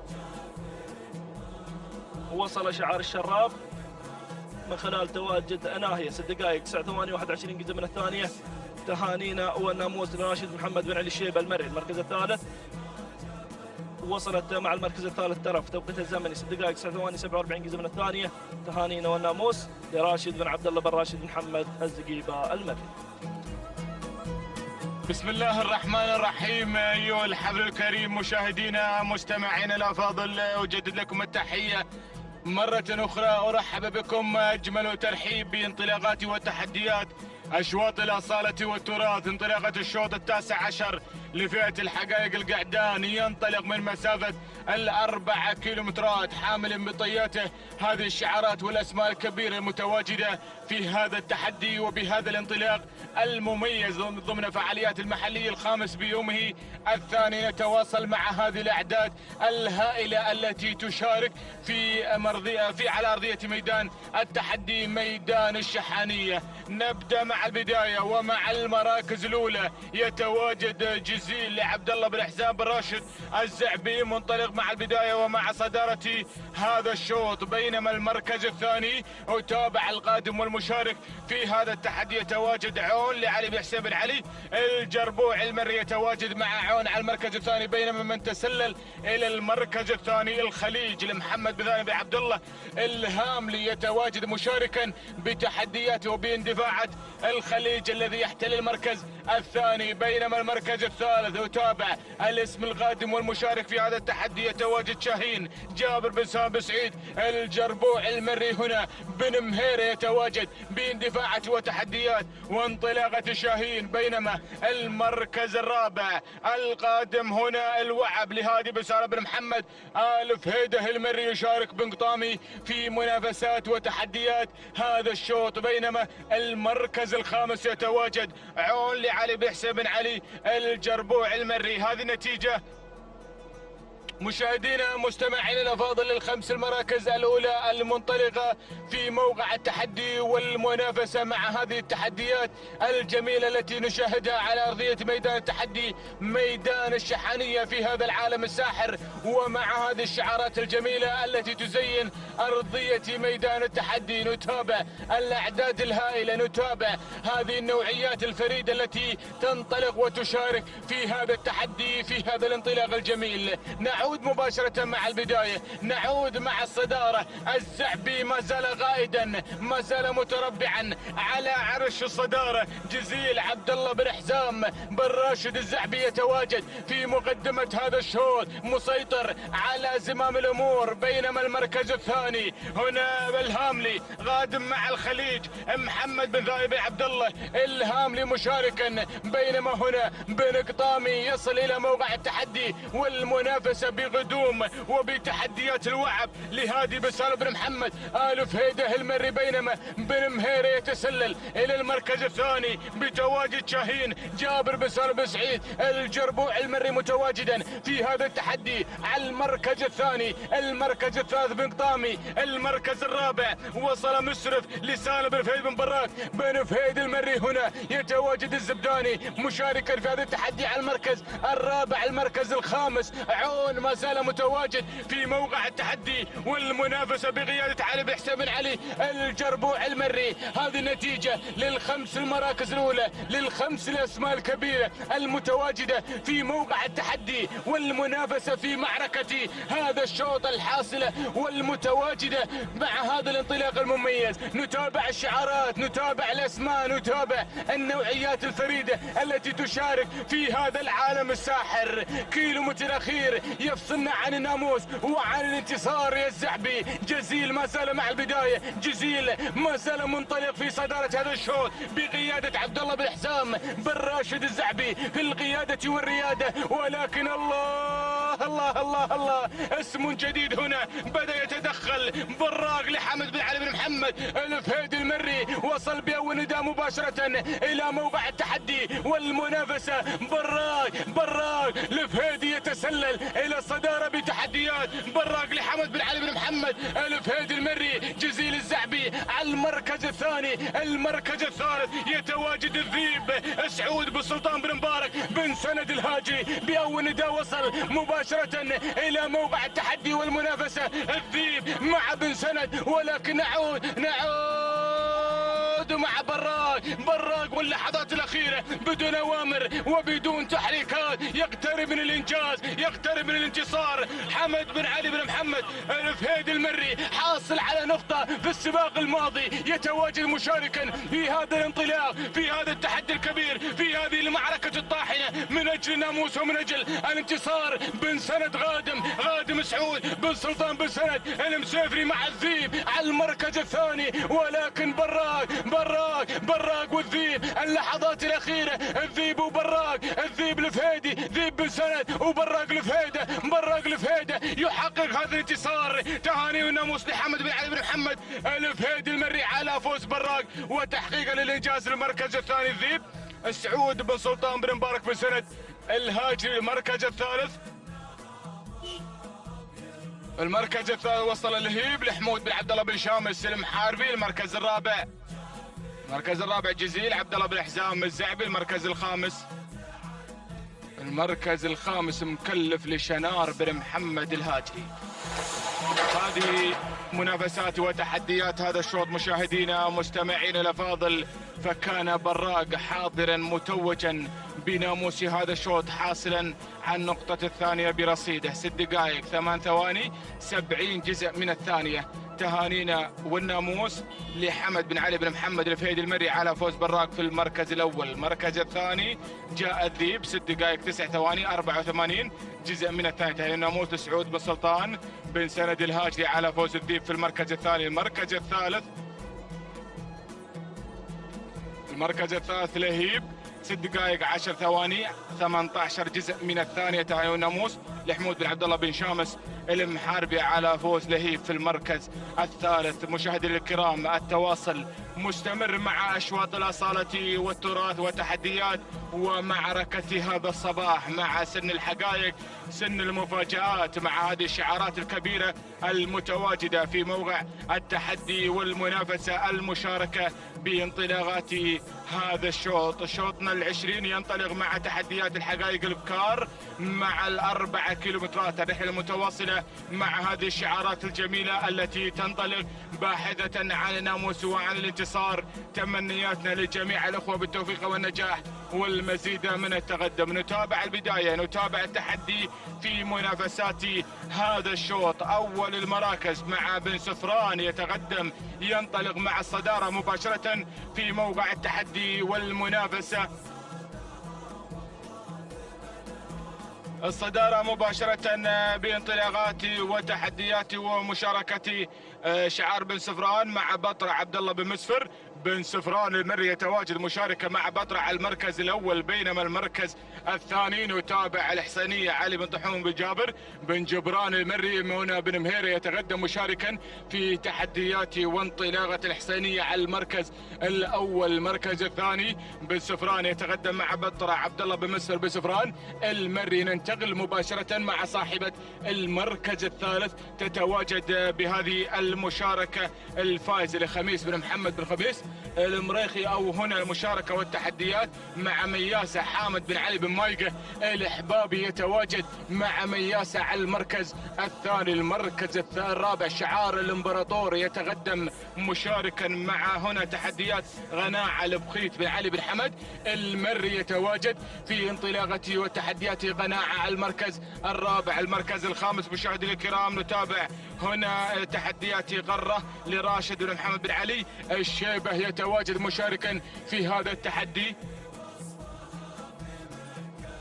هذه النتيجة مشاهدينا مستمعينا الأفاضل للخمس المراكز الأولى التي تشارك وتسيطر على دائرة النداء والإذاعة في تحديات ومسار هذا الشوط. نتابع هذه المنافسة، نتابع هذا التحدي ونستمتع بمشاركة هذه النجوم والتحديات الجميلة مع هذه الشعارات المميزة التي دائما تصل إلى موقع التحدي والمنافسة وتشارك في هذا التحدي الجميل وبهذه المنافسات على أرضية ميدان التحدي ميدان الشحانية. نبدأ مع البداية، نعود مباشرة مع صدارة الشوط ومع الأسماء والشعارات الكثيفة التي تشارك في موقع واحد متواجدة من أجل الناموس ومن أجل هذا الانتصار المميز. نرى الشعارات، نرى الأسماء الكبيرة بدأت تقترب في موقع الصدارة. هنا الصدارة تتغير مع نبا لراشد بن عبد الله بن راشد. الزقيبة تسلل مباشرة مع نبا على الصدارة، بينما هنا بن مايقة لحبابي يتواجد مشاركا بتواجد مياسة. حامد بن علي بن مايقة لحبابي مع المركز الثاني يقدم لنا عطاءات مياسة باحثا عن الانتصار الثاني برصيد هذا الشعار. بينما الحسينية على المركز الثالث تتواجد بشعار علي بن طحون بن جابر بن جبران المري مشاركا على المركز الثالث. المركز الرابع بن سفران مع بطرة يتقدم مشاركا عبد الله بن مسفر بن سفران المري. بينما المركز الخامس شعار الزعبي يتدخل في موقع التحدي والمنافسة بأول نداء مباشرة وصل إلى المركز الخامس وتسلل إلى المركز الرابع إلى المركز الثالث وعينه على صدارة الشوط مع منقية لحمد بن حزام. الزعبي يتواجد وأيضا الإمبراطور غادم مشاركا في هذه المنافسة والشعارات الكبيرة بدأت تصل إلى موقع التحدي والمنافسة في هذا التحدي الجميل. هذه الأسماء الجميلة، هذه النوعيات الفريدة تشارك في موقع واحد باحثة عن الناموس باحثة عن الانتصار. ولكن البداية والقيادة مع نبا لراشد بن عبد الله بن راشد بن محمد الزقيبة مع المركز الأول غائدا لمجرات هذا الشوط متربعا على عرش الصدارة. بينما هنا مياسة حامد بن علي بن مايقة لحبابي هنا يتقدم مع مياسة يتحرك في هذا التحدي مشاركا بهذا الانطلاق. الله الله الله الله الله، بدت الحركة في هذه اللحظات، بدت الحركة وبدأ الانطلاق الجميل مع هذا التحدي الكبير. ولكن نعود مع الصدارة ومع التحديات الأولى بمشاركة نبا مع الزقيبة. هنا ينطلق مع الصدارة في تحديات نبا راشد بن عبد الله بن راشد. الزقيبة المري مع المركز الأول بن مايقة الحبابي مع مياسة على المركز الثاني. حامد بن علي بن مايقة الحبابي المركز الثالث. نتابع القادمة والمتواجدة سلاطين صالح بن محمد بن علي بوليلة المري. ولكن الزقيبة يقترب من الإنجاز، يقترب من الانتصار. نبا تحقق هذا الإنجاز، تنتصر بناموس هذا الشوط. تهانينا لراشد بن عبد الله بن محمد الزقيبة على فوز نبا وتحقيقها للإنجاز. المركز الثاني وصلت مذهلة لإبراهيم بن راشد إبراهيم بن راشد آل بحيح المري. المركز الثالث سلاطين لصالح بن محمد بن علي بوليلة المري. المركز الرابع مياسة لحامد بن علي بن مايقة الحبابي. المركز الخامس بطرة لعبد الله بن مسفر بن سفران. هكذا مشاهدينا الكرام مستمعينا الافاضل تابعتم معنا المنافسة والتحدي في معركة هذا الشوط. نبا تنتزع الناموس وتحقق النبأ السار للزقيبة بانتصار هذا الشوط. 6 دقائق 6 ثواني 76 جزء من الثانية. تهوي ناموس لراشد بن عبد الله بن راشد بن محمد الزقيبة على فوز نبأ في المركز الأول. المركز الثاني مذهلة 6 دقائق 8 ثواني 24 جزء من الثانية. تهاي الناموس لإبراهيم بن راشد إبراهيم بن راشد آل بحيح المدي على فوز مذهلة في المركز الثاني. المركز الثالث سلاطين وصلت في المركز الثالث 6 دقائق 8 ثواني 40 جزء من الثانية. تهاي الناموس لصالح بن محمد بن علي بوليلة المري على فوز سلاطين في المركز الثالث. تهانينا والناموس لجميع الفائزين.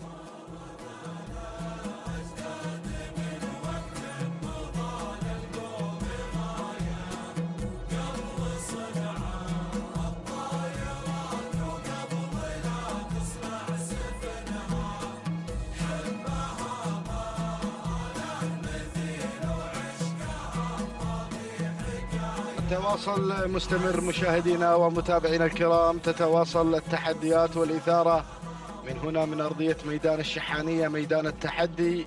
ينطلق مشاهدينا الأعزاء الشوط 21 من مجمل أشواط الفترة الصباحية الخاصة لسن الحقائق. نتابع مقدمة هذا الشوط والمركز الأول نتابع مشاهدينا الكرام الشهم للسيد مبارك بن سعيد بن حمد المري على بداية هذا الشوط. يقدم الشهم على البداية والانطلاق الأول، بينما المركز الثاني نتابع القادم والمنطلق في هذه اللحظات من الجانب الآخر.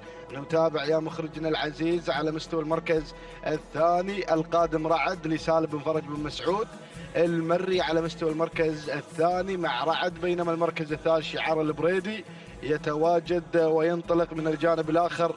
ومن الزاوية الصعبة نتابع شعار البريدي يتواجد وينطلق مشاهدينا الأعزاء في هذا التحدي الكبير، يتواجد على المركز الثالث، بينما المركز الرابع نتابع القادم في هذه اللحظة والمنطلق عديم لراشد بن علي بن حمد بن حتروش المري على مستوى المركز الرابع، بينما المركز الخامس شعار راشد بن حمد بن راشد المري على مستوى المركز الخامس. هذه النتيجة مشاهدينا الأعزاء.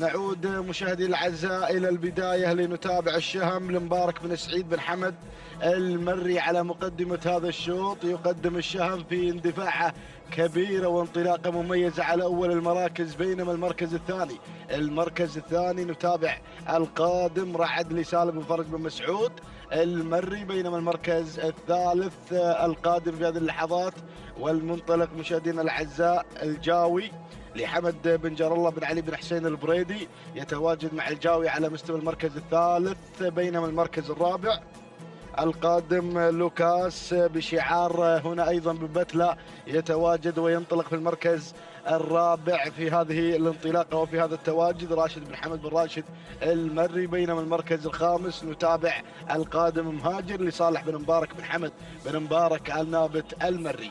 هذه النتيجة مشاهدينا الأعزاء، وهناك سيل جارف من المراكز الخلفية وتابع أسماء وشعارات مميزة بدأت تنضم إلى المراكز الخمسة الأولى، ولكن نذهب مباشرة إلى الشهم مبارك بن سعيد بن حمد المري على مستوى المركز الأول. يقدم لنا الشهم، ولكن اللي غير هنا مشاهدينا الأعزاء مع ثاني المراكز القادم في هذه اللحظات شهلول لسالم بن بجاش بن سالم بن بجاش المري على مستوى المركز الثاني، والمركز الثالث شعار البريدي يتواجد مع الجاوي لحمد بن جار الله بن علي بن حسين البريدي، بينما المركز الرابع نتابع مشاهدينا الكرام المنطلق في هذه اللحظات والمتواجد مهاجر بشعار صالح بن مبارك بن حمد بن هاملة المري على مستوى المركز الرابع، والمركز الخامس نجد في هذه اللحظات مشاهدينا الاعزاء التسلل والانطلاق من قبل شجاع لعيسى بن سعد بن سلطان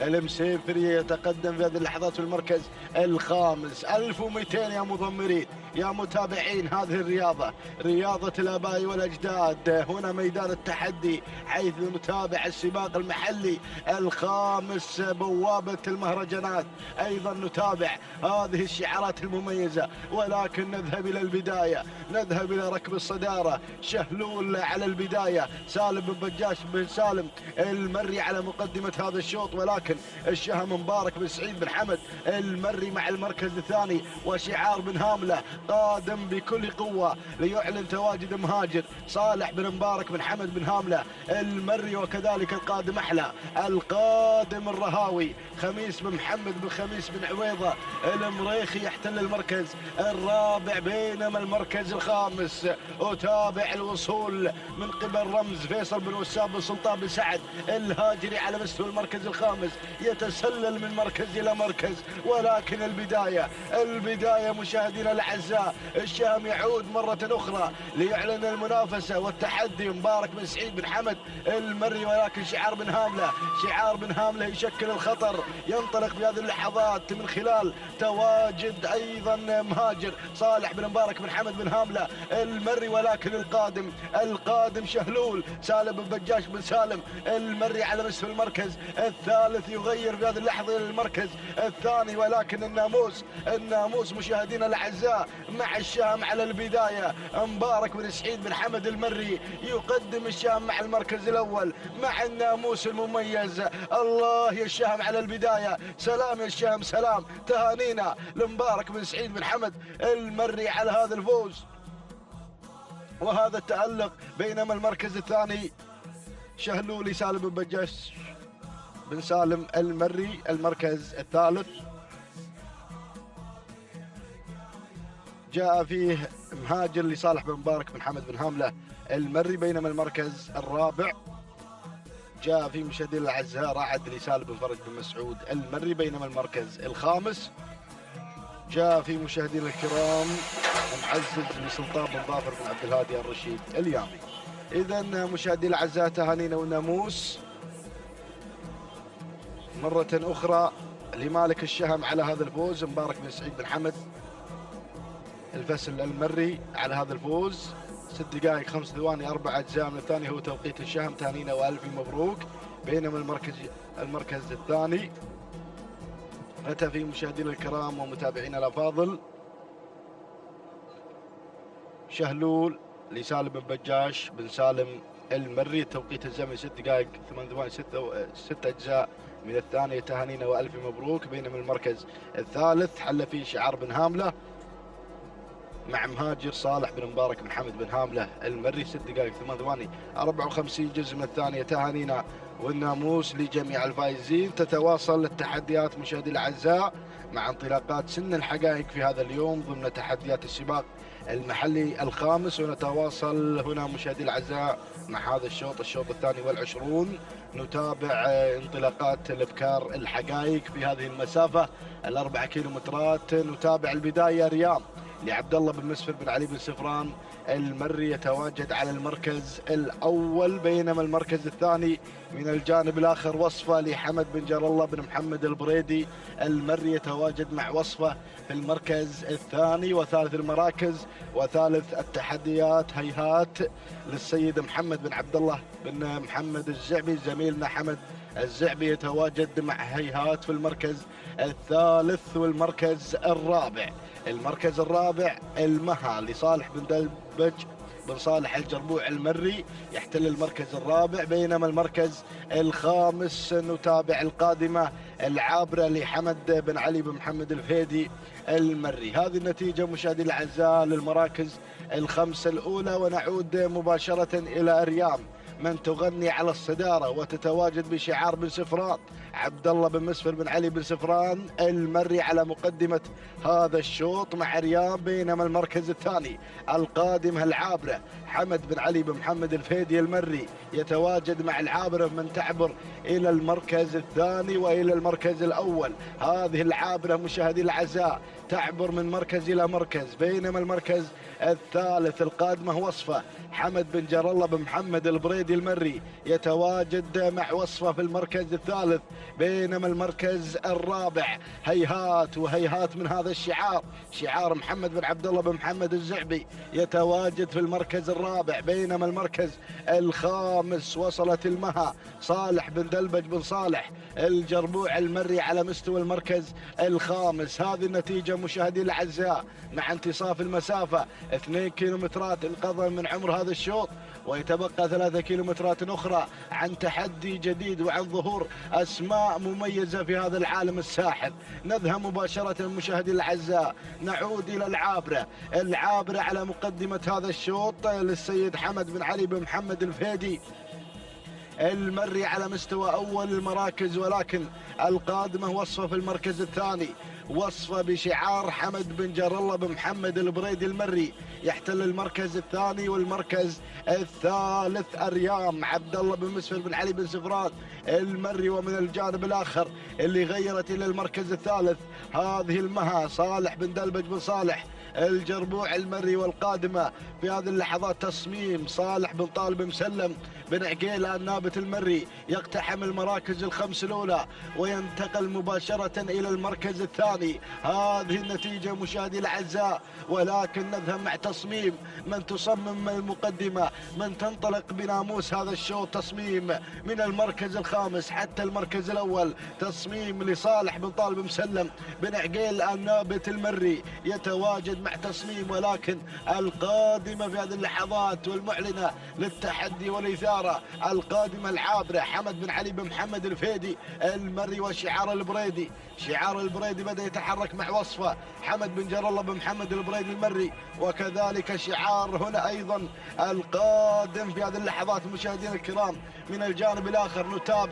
نتابع ونراقب القادمة المها صالح بن دلبج بن صالح الجربوع المري، وكذلك قدوم مميز من قبل الأسماء المميزة. وصلت غياضة هادي بن محمد بن ناصر البريد المري على مستوى المركز الرابع، بينما المركز الخامس نتابع الاسم القادم في هذه اللحظات. يا سلام يا سلام يا هذا التجمع الكبير هنا القادمة في هذه اللحظة معمورة لمحمد بن مسلم بن علي العجب المري، ولكن الدخول السريع في هذه اللحظة من أيضا الماردية محمد بن ناصر بن محمد الشنجل المري يصل في هذه اللحظات مع الماردية على مستوى المركز الخامس، ولكن نذهب إلى الصدارة، نذهب مع التحدي. الله يا تصميم على البداية، تصميم مع المقدمة، ولكن وصفة غيرت في هذه اللحظة. حمد بن جر الله بن محمد البريدي المري يقدم وصفة في البداية، يقدم وصفة بناموس هذا الشوط.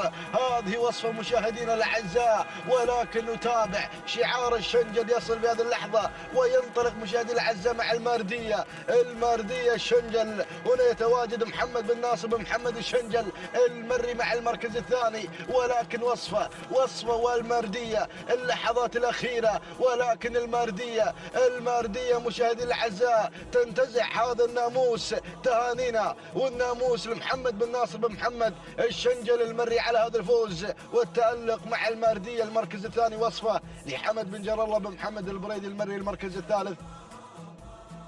تصميم لصالح بن طالب بن مسلم بن عقيلة النابت المري المركز الرابع. جاءت في مشاهدينا الكرام الذيبة لحمد بن سالم بن سعيد بن حنيتم المري المركز الخامس.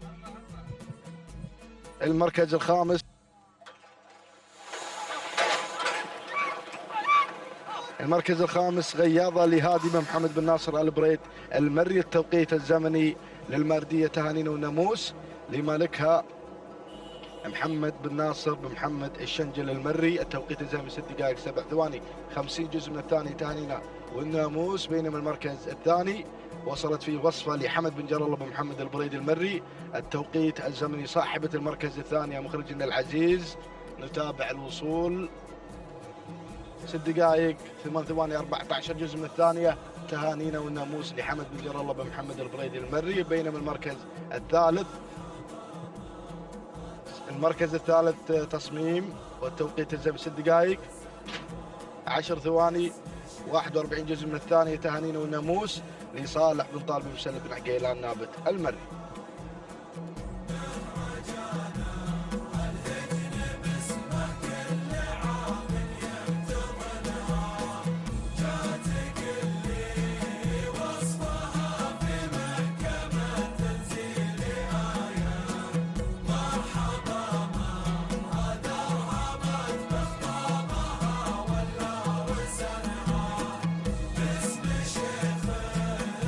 بسم الله الرحمن الرحيم. مشاهدينا الكرام متابعينا الافاضل، انطلق على بركة الله شوطنا 23 من مجموع اشواطنا في هذه الفترة الصباحية. شوط يخص القعدان مع سن الحقائق 4 كيلومترات مسافتنا في هذه الفترة الصباحية، ومع سن الحقائق نتابع مع حضراتكم هذه الاشواط الجميلة والاشواط المميزة على ارضية ميدان الشحانية لسباقات الهجن في منافسات سباقنا المحلي الخامس. نبدأ مباشرة مع مقدمة الشوط مع المركز الأول. نتابع هياض في مقدمة هذا الشوط لحفيظ بن حمد بن عبد الله آل بعلص المري الذي يقدم لنا هياض في مقدمة هذا الشوط. يليه على المركز الثاني يتابع في هذه اللحظات الاسم القادم والمنطلق على ثاني المراكز. هذا هو شاهين في المركز الثاني لصالح بن علي بن سعيد البريص المري اللي اخذ المركز الثاني. وفي ثالث المراكز طايش يصل في هذه اللحظات سعيد بن ناصر بن سعيد بن علي الشيبة الذي يقدم لنا طايش على مستوى المركز الثالث وفي رابع المراكز. تابع القادم في هذه اللحظات، وصل العابر في هذه اللحظة لعبد الله بن محمد بن عبد الله بن سعيد العامري، قادم على المركز الرابع. المركز الخامس، خامس المراكز، وتابع في هذه اللحظات القدوم مشاهدينا الاعزاء من قبل الباز لفهد بن محمد بن راشد الدوسري اللي اخذ المركز الخامس في هذه اللحظات. هذه الخمس المراكز مشاهدينا متابعين الكرام المتقدمة في هذا الشوط، ولكن نعود مباشرة إلى مقدمة المسار لنتابع البداية. نتابع هياض في مقدمة الشوط، الاسم المنطلق في أول إذاعة ولا زال في مقدمة هذا الشوط يقود هذه الأسماء. لحفيظ بن حمد بن عبد الله المري الذي يقدم الشعار في مقدمة هذا الشوط بتقدم هياض، بينما المركز الثاني العابر يصل في هذه اللحظات عبد الله بن محمد بن عبد الله العامري قادم على المركز الثاني. وفي ثالث المراكز طايش لسعيد بن ناصر بن سعيد بن علي الشيبة المركز الرابع. رابع المراكز هذا هو الراقي مشاهدينا الاعزاء لحمد بن علي بن محمد الفيد المري الذي يقدم لنا الراقي على المركز الرابع. وفي خامس المراكز وصل الدوسري مع شعاره وتحدياته الجميلة من خلال تقدم الباز لفهد بن محمد بن راشد بن محمد الدوسري. وصلت الاسماء، وصلت الشعارات، بدأت تدافع مشاهدينا الاعزاء نحو الخمس المراكز المذاعة، نحو الفايف ستار. شوط يحمل الاثارة والتحدي الجميل، ولكن نعود مباشرة الى مقدمة الشوط. 1200 يا مضمرين، غير مع الصدارة العابر، عبر العابر في هذه اللحظات مشاهدينا الاعزاء في مقدمة الشوط. العابر مع الصدارة، مع الناموس، مع بوابة الكيلو متر الاخير. يا سلام يا العابر، عبد الله بن محمد بن عبد الله العامري ينطلق في المركز الاول وفي الصدارة المركز الثاني. تابع التحرك الجميل في هذه اللحظات. شوف الاسماء القادمة. وصل في سياف في هذه اللحظة محسن بن راشد بن محمد الفهيدي قادم مع سياف على المركز الثاني. وفي ثالث المراكز وصل في هذه اللحظات الباز سعود بن مانع بن عايض بن خوار. وفي المركز الرابع القادم في هذه اللحظات التقدم من مرحب لحمد بن جار الله بن محمد البريدي على المركز الرابع. ولكن العامري يتقدم مع العابر يعبر مع اللحظات الأخيرة. الله، سلام يا العابر، سلام. هذا هو العابر مشاهدينا الاعزاء في هذا العرض المثير مع اللحظات الأخيرة. نتابع من خلال هذا الأداء الجميل مع 500 متر الأخيرة. ولكن الخطر من سياف على المركز الثاني، عصاته في الابطان لمحسن بن راشد بن محمد الفهيدي على المركز الثاني. ارصد القادم في هذه اللحظة. وصل شايش لراشد بن حمد بن راشد المري، ولكن العابر مشاهدينا الاعزاء لا زال في مقدمة الشوط مع شعار العامري في تحديات هذا المسار. وفي مركز الصدارة عبد الله بن محمد بن عبد الله بن سعيد العامري اللي قدم شعاره، يقدم العابر مع اللحظات الأخيرة. الله، العابر مع الناموس، مع النجومية الرائعة. هنا مشاهدينا الكرام سلام للعابر، سلام، مشكور يا العامري. عبد الله بن محمد بن عبد الله بن سعيد العامري اللي قدم لنا العابر في هذا الشوط. تهانينا والناموس لحظة الوصول إلى خط النهاية. المركز الثاني من وصل شايش لراشد بن حمد بن راشد المري. وفي ثالث المراكز كان الوصول من سياف لمحسن بن راشد بن محمد الفهيد. المركز الرابع من نصيب راهي لعلي بن سعيد بن عبد الهادي آل بريص المري. وخامس المراكز من نصيب مرحب لحمد بن جار الله بن محمد البريدي المري. هذه نتيجتنا مشاهدينا الاعزاء. نعود العابر وتوقيت العابر لحظة وصول إلى خط النهاية من 4 كيلومترات. قطع المسافة في 6 دقائق 10 ثواني 38 جزء من الثانية. تهانينا والناموس لعبد الله بن محمد بن عبد الله بن سعيد العامري على فوز العابر بالمركز الأول. المركز الثاني كان الوصول من شايش وتوقيته الزمني 6 دقائق 12 ثانية 52 جزء من الثانية. تهانينا لراشد بن حمد بن راشد المري على فوز شايش بالمركز الثاني، وثالث المراكز كان من نصيب سياف. توقيته الزمني 6 دقائق 13 ثانية 58 جزء من الثانية. تهانينا والناموس لمحسن بن راشد بن محمد آل فهيدي على فوز سياف بالمركز الثاني. إذا مشاهدينا الأعزاء متابعين الكرام، ينطلق على بركة الله وتوفيق شوطنا 24 وشوط ما قبل الشوط الختام. لازلنا مستمرين معكم متابعين الكرام مشاهدينا في كل مكان عبر قناة الريان الفضائية. نتابع مع حضراتكم ونصف هذه الأشواط الصباحية من هنا من ميدان الشحانية لسباقات الهجن، وفي منافسات سباقنا المحلي الخامس قبل مهرجان المؤسس. نتابع مع حضراتكم هذه التحديات الكبيرة والإثارة الواضحة والمشاركة الفعالة من جميع الشعارات المندفعة والمشاركة في هذه الفترة الصباحية مع شعارات أبناء القبائل. نتابع شوطنا 24 الذي يسير بتحدياته الجميلة، يحمل لنا منافسات الابكار مع السن الحقائق. ونبدأ مشاهدينا الأعزاء نتابع مع حضراتكم المراكز الخمسة المتقدمة في هذا الشوط.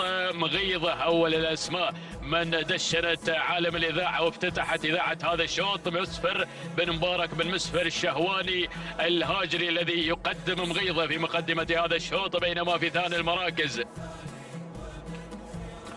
أتابع القادمة في هذه اللحظات والواصلة، هذه هي ملامح اللي خذت المركز الثاني بشعار محمد بن سلطان بن سويدان المالكي، قادمة من السلطنة هنا اللي خذت المركز الثاني. وفي ثالث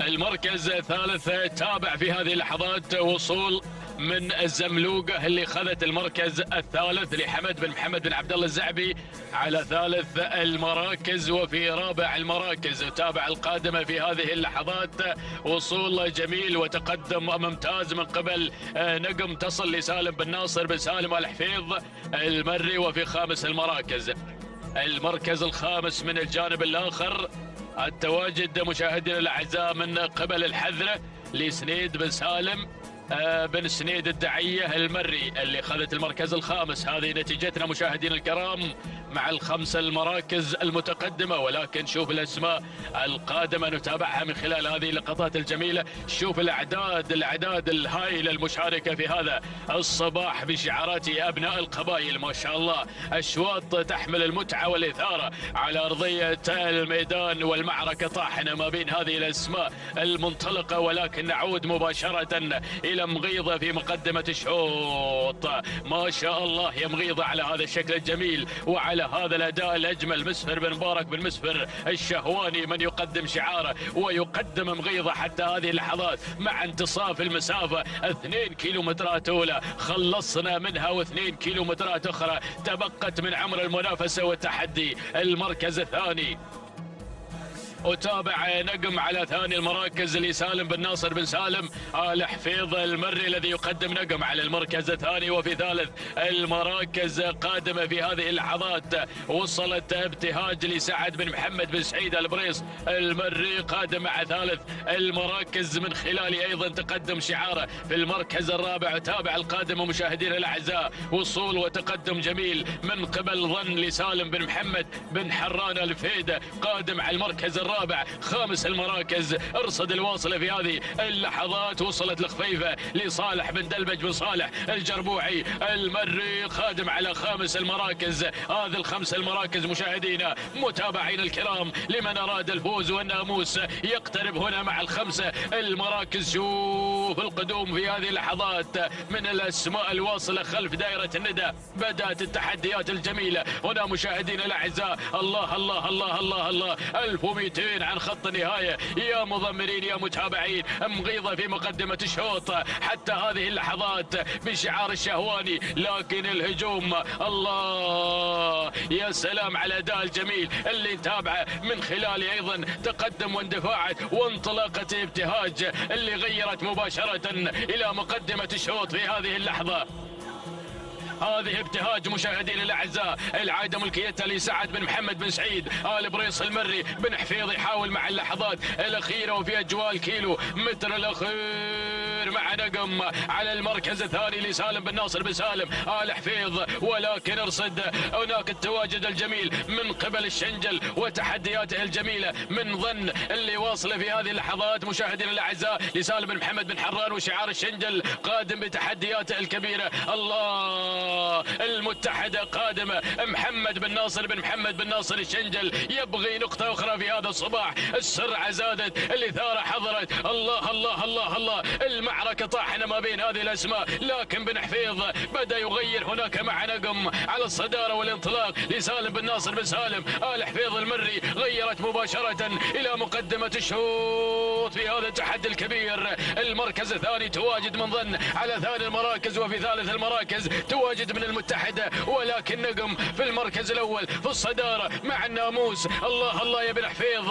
اللي قدم لنا تحدياته مع نقم في المركز الأول وفي الصدارة. سلام سلام سلام سلام على هذا الأداء الجميل، سلام يا بن حفيظ، سلام اللي قدم لنا نقم مع اللحظات الأخيرة. تهانينا والناموس، أسعد الله صباحك على فوز نقم بالمركز الأول. حظت على ناموس هذا الشوط بكل جدارة مع اللحظات الأخيرة. تهانينا والناموس. المركز الثاني من وصلت المتحدة، في ثاني المراكز لمحمد بن ناصر بن محمد بن ناصر الشنجل، وفي ثالث المراكز كان الوصول من ظن لسالم بن محمد بن حران الفيد. المركز الرابع، المركز الرابع كان من نصيب السنافية لحمد بن سعيد بن حمد الغفراني المري. وفي خامس المراكز، المركز الخامس كان من نصيب ابتهاج لسعد بن محمد بن سعيد البريص المري. هذه النتيجة مشاهدينا الأعزاء للخمس المراكز.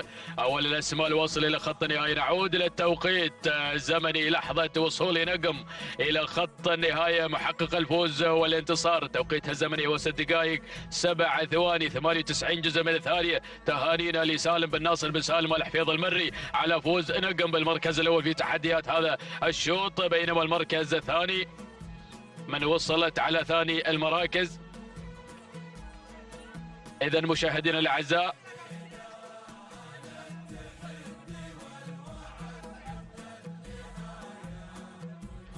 إذن في ثالث المراكز كانت ظن توقيتها الزمني 6 دقائق 9 ثواني 12 جزء من الثاني. تهانينا لسالم بن محمد بن حران الفيدي اللي خذت المركز الثاني. لحظة وصول إلى المركز الثالث كان من نصيب عطنا التوقيت الزمني المتحدة من وصلت في ثالث المراكز محمد بن ناصر الشنجل. تهانينا والناموس لجميع الفائزين.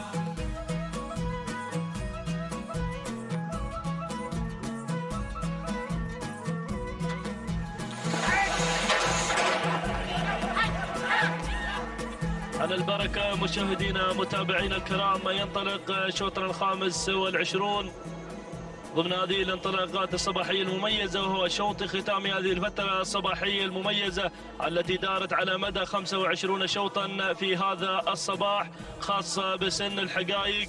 أيضا في هذا المسار المميز يسير هذا الشوط الذي يحمل لنا هذه الأسماء والشعارات المميزة والأعداد الكبيرة التي تشارك هنا في أرضية ميدان التحدي الذي يستقطب جميع المشاركين من شتى دول مجلس التعاون الخليجي للمشاركة هنا في أرضية ميدان التحدي، ميدان الشحانية لسباقات الهجن العربية الأصيلة. ينطلق شوط الختام في هذه الفترة الصباحية المميزة، ونسير مع هذا الشوط الذي يحمل لنا الحقائق الابكار والأربع كيلومترات مباشرة مع البداية والمركز الأول وأول الأسماء الحاضرة والمنطلقة مع صدارة هذا الشوط. من تأتينا حشارة حمد بن محمد بن طالب الصعاق من يقدم لنا شعاره وتحدياته المميزة مع المركز الأول، بينما المركز الثاني يتقدم أيضا شعار بلشة جابر بن جار الله بن علي البريدي المري مع ثاني التحديات. المركز الثالث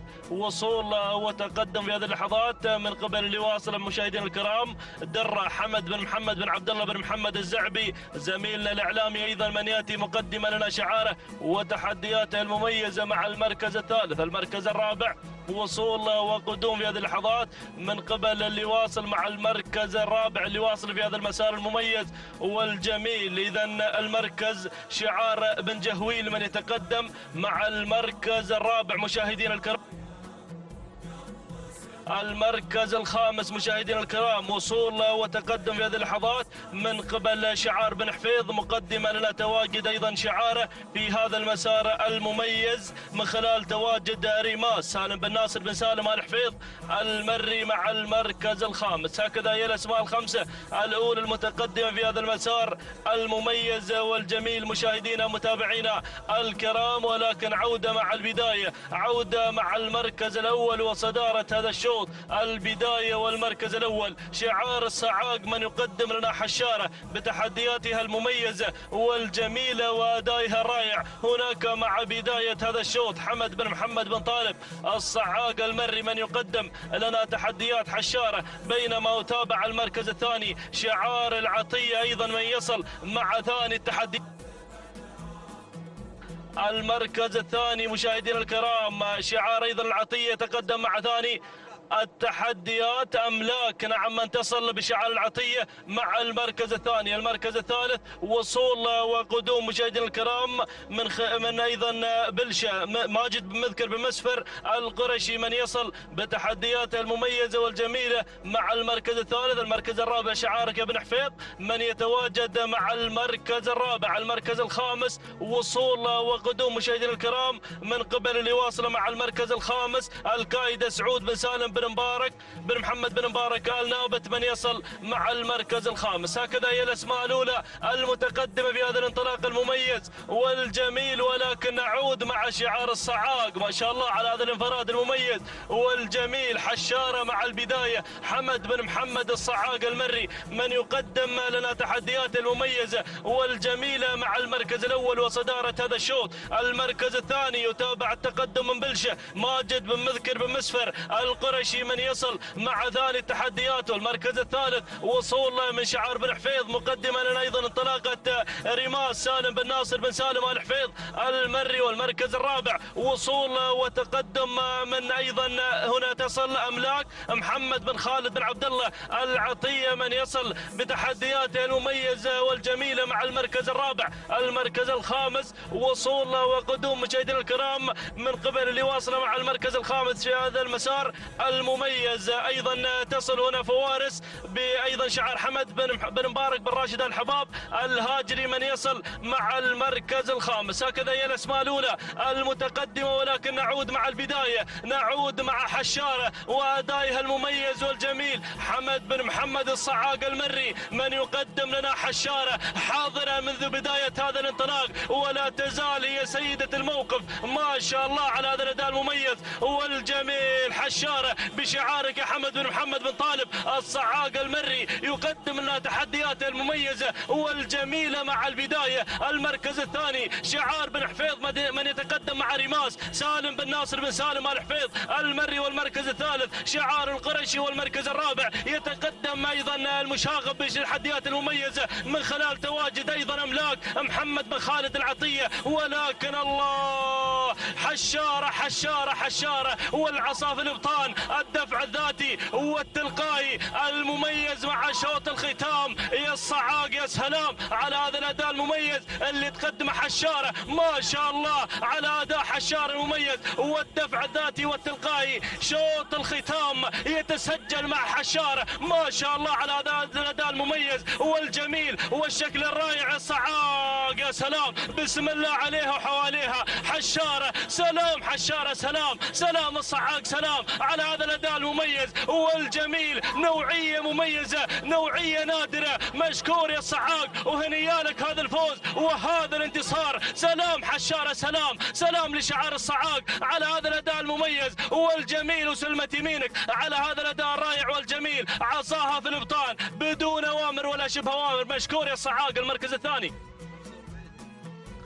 المركز الثاني وصلت مشاهدينا الكرام القائده سالم بن محمد بن حران الفيدي. المركز الثالث المركز الثالث وصلت أملاك بشعار محمد بن خالد بن عبد الله العطية المركز الرابع.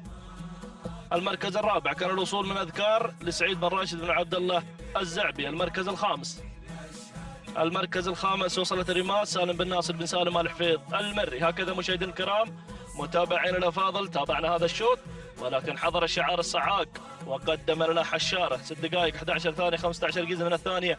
تهانينا والناموس الحمد بن محمد بن طالب الصعاق المري على هذا الفوز وهذا الانتصار. بينما المركز الثاني وصلت مع ثاني المراكز مشاهدينا الكرام القايدة توقيت الزمن 6 دقائق 13 ثانية 18 جزء من الثانية. تهانينا والناموس سالم بن محمد بن حران الفهيد المري المركز الثالث. وصلت أملاك وتوقيت الزمن 6 دقائق 14 ثانية 26 جزء من الثانية. تهانينا والناموس اللي ايضا محمد بن خالد بن عبد الله العطيه. هكذا مشاهدينا الكرام متابعينا الافاضل وصلنا الى ختام هذه الفتره الصباحيه المميزه. نذكر من خلال هذه الصفحه التي تظهر على شاشه قناه الريان الفضائيه بصاحبه الشوط الاول الرئيسي في هذا الصباح حضرت مزاحه وحضر الشعار محمد بن فهد بن محمد بن فهد بن دخيل الله ليكون هو صاحب الشوط الاول الرئيسي في هذا الصباح. تهانينا والناموس على هذا الفوز وهذا الانتصار. بينما حضر مع الشوط الاول الرئيسي للقعدان الحقائق كان الشعار بن سفران من خلال تواجد بغداد مبارك بن عبد الله بن مسر بن سفران الشحيش.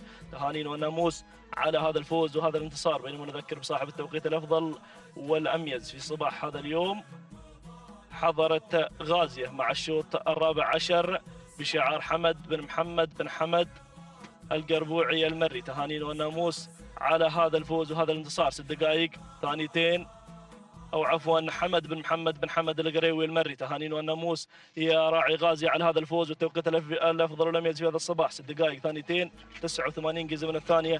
تهانينا والناموس لجميع الفائزين في هذا الصباح. إذا مشاهدينا الكرام أيضا نترككم بحفظ الله تعالى ورعايته على أمل اللقاء بكم في الفترة المسائية وأشواط الجوائز العينية، فكونوا على الموعد.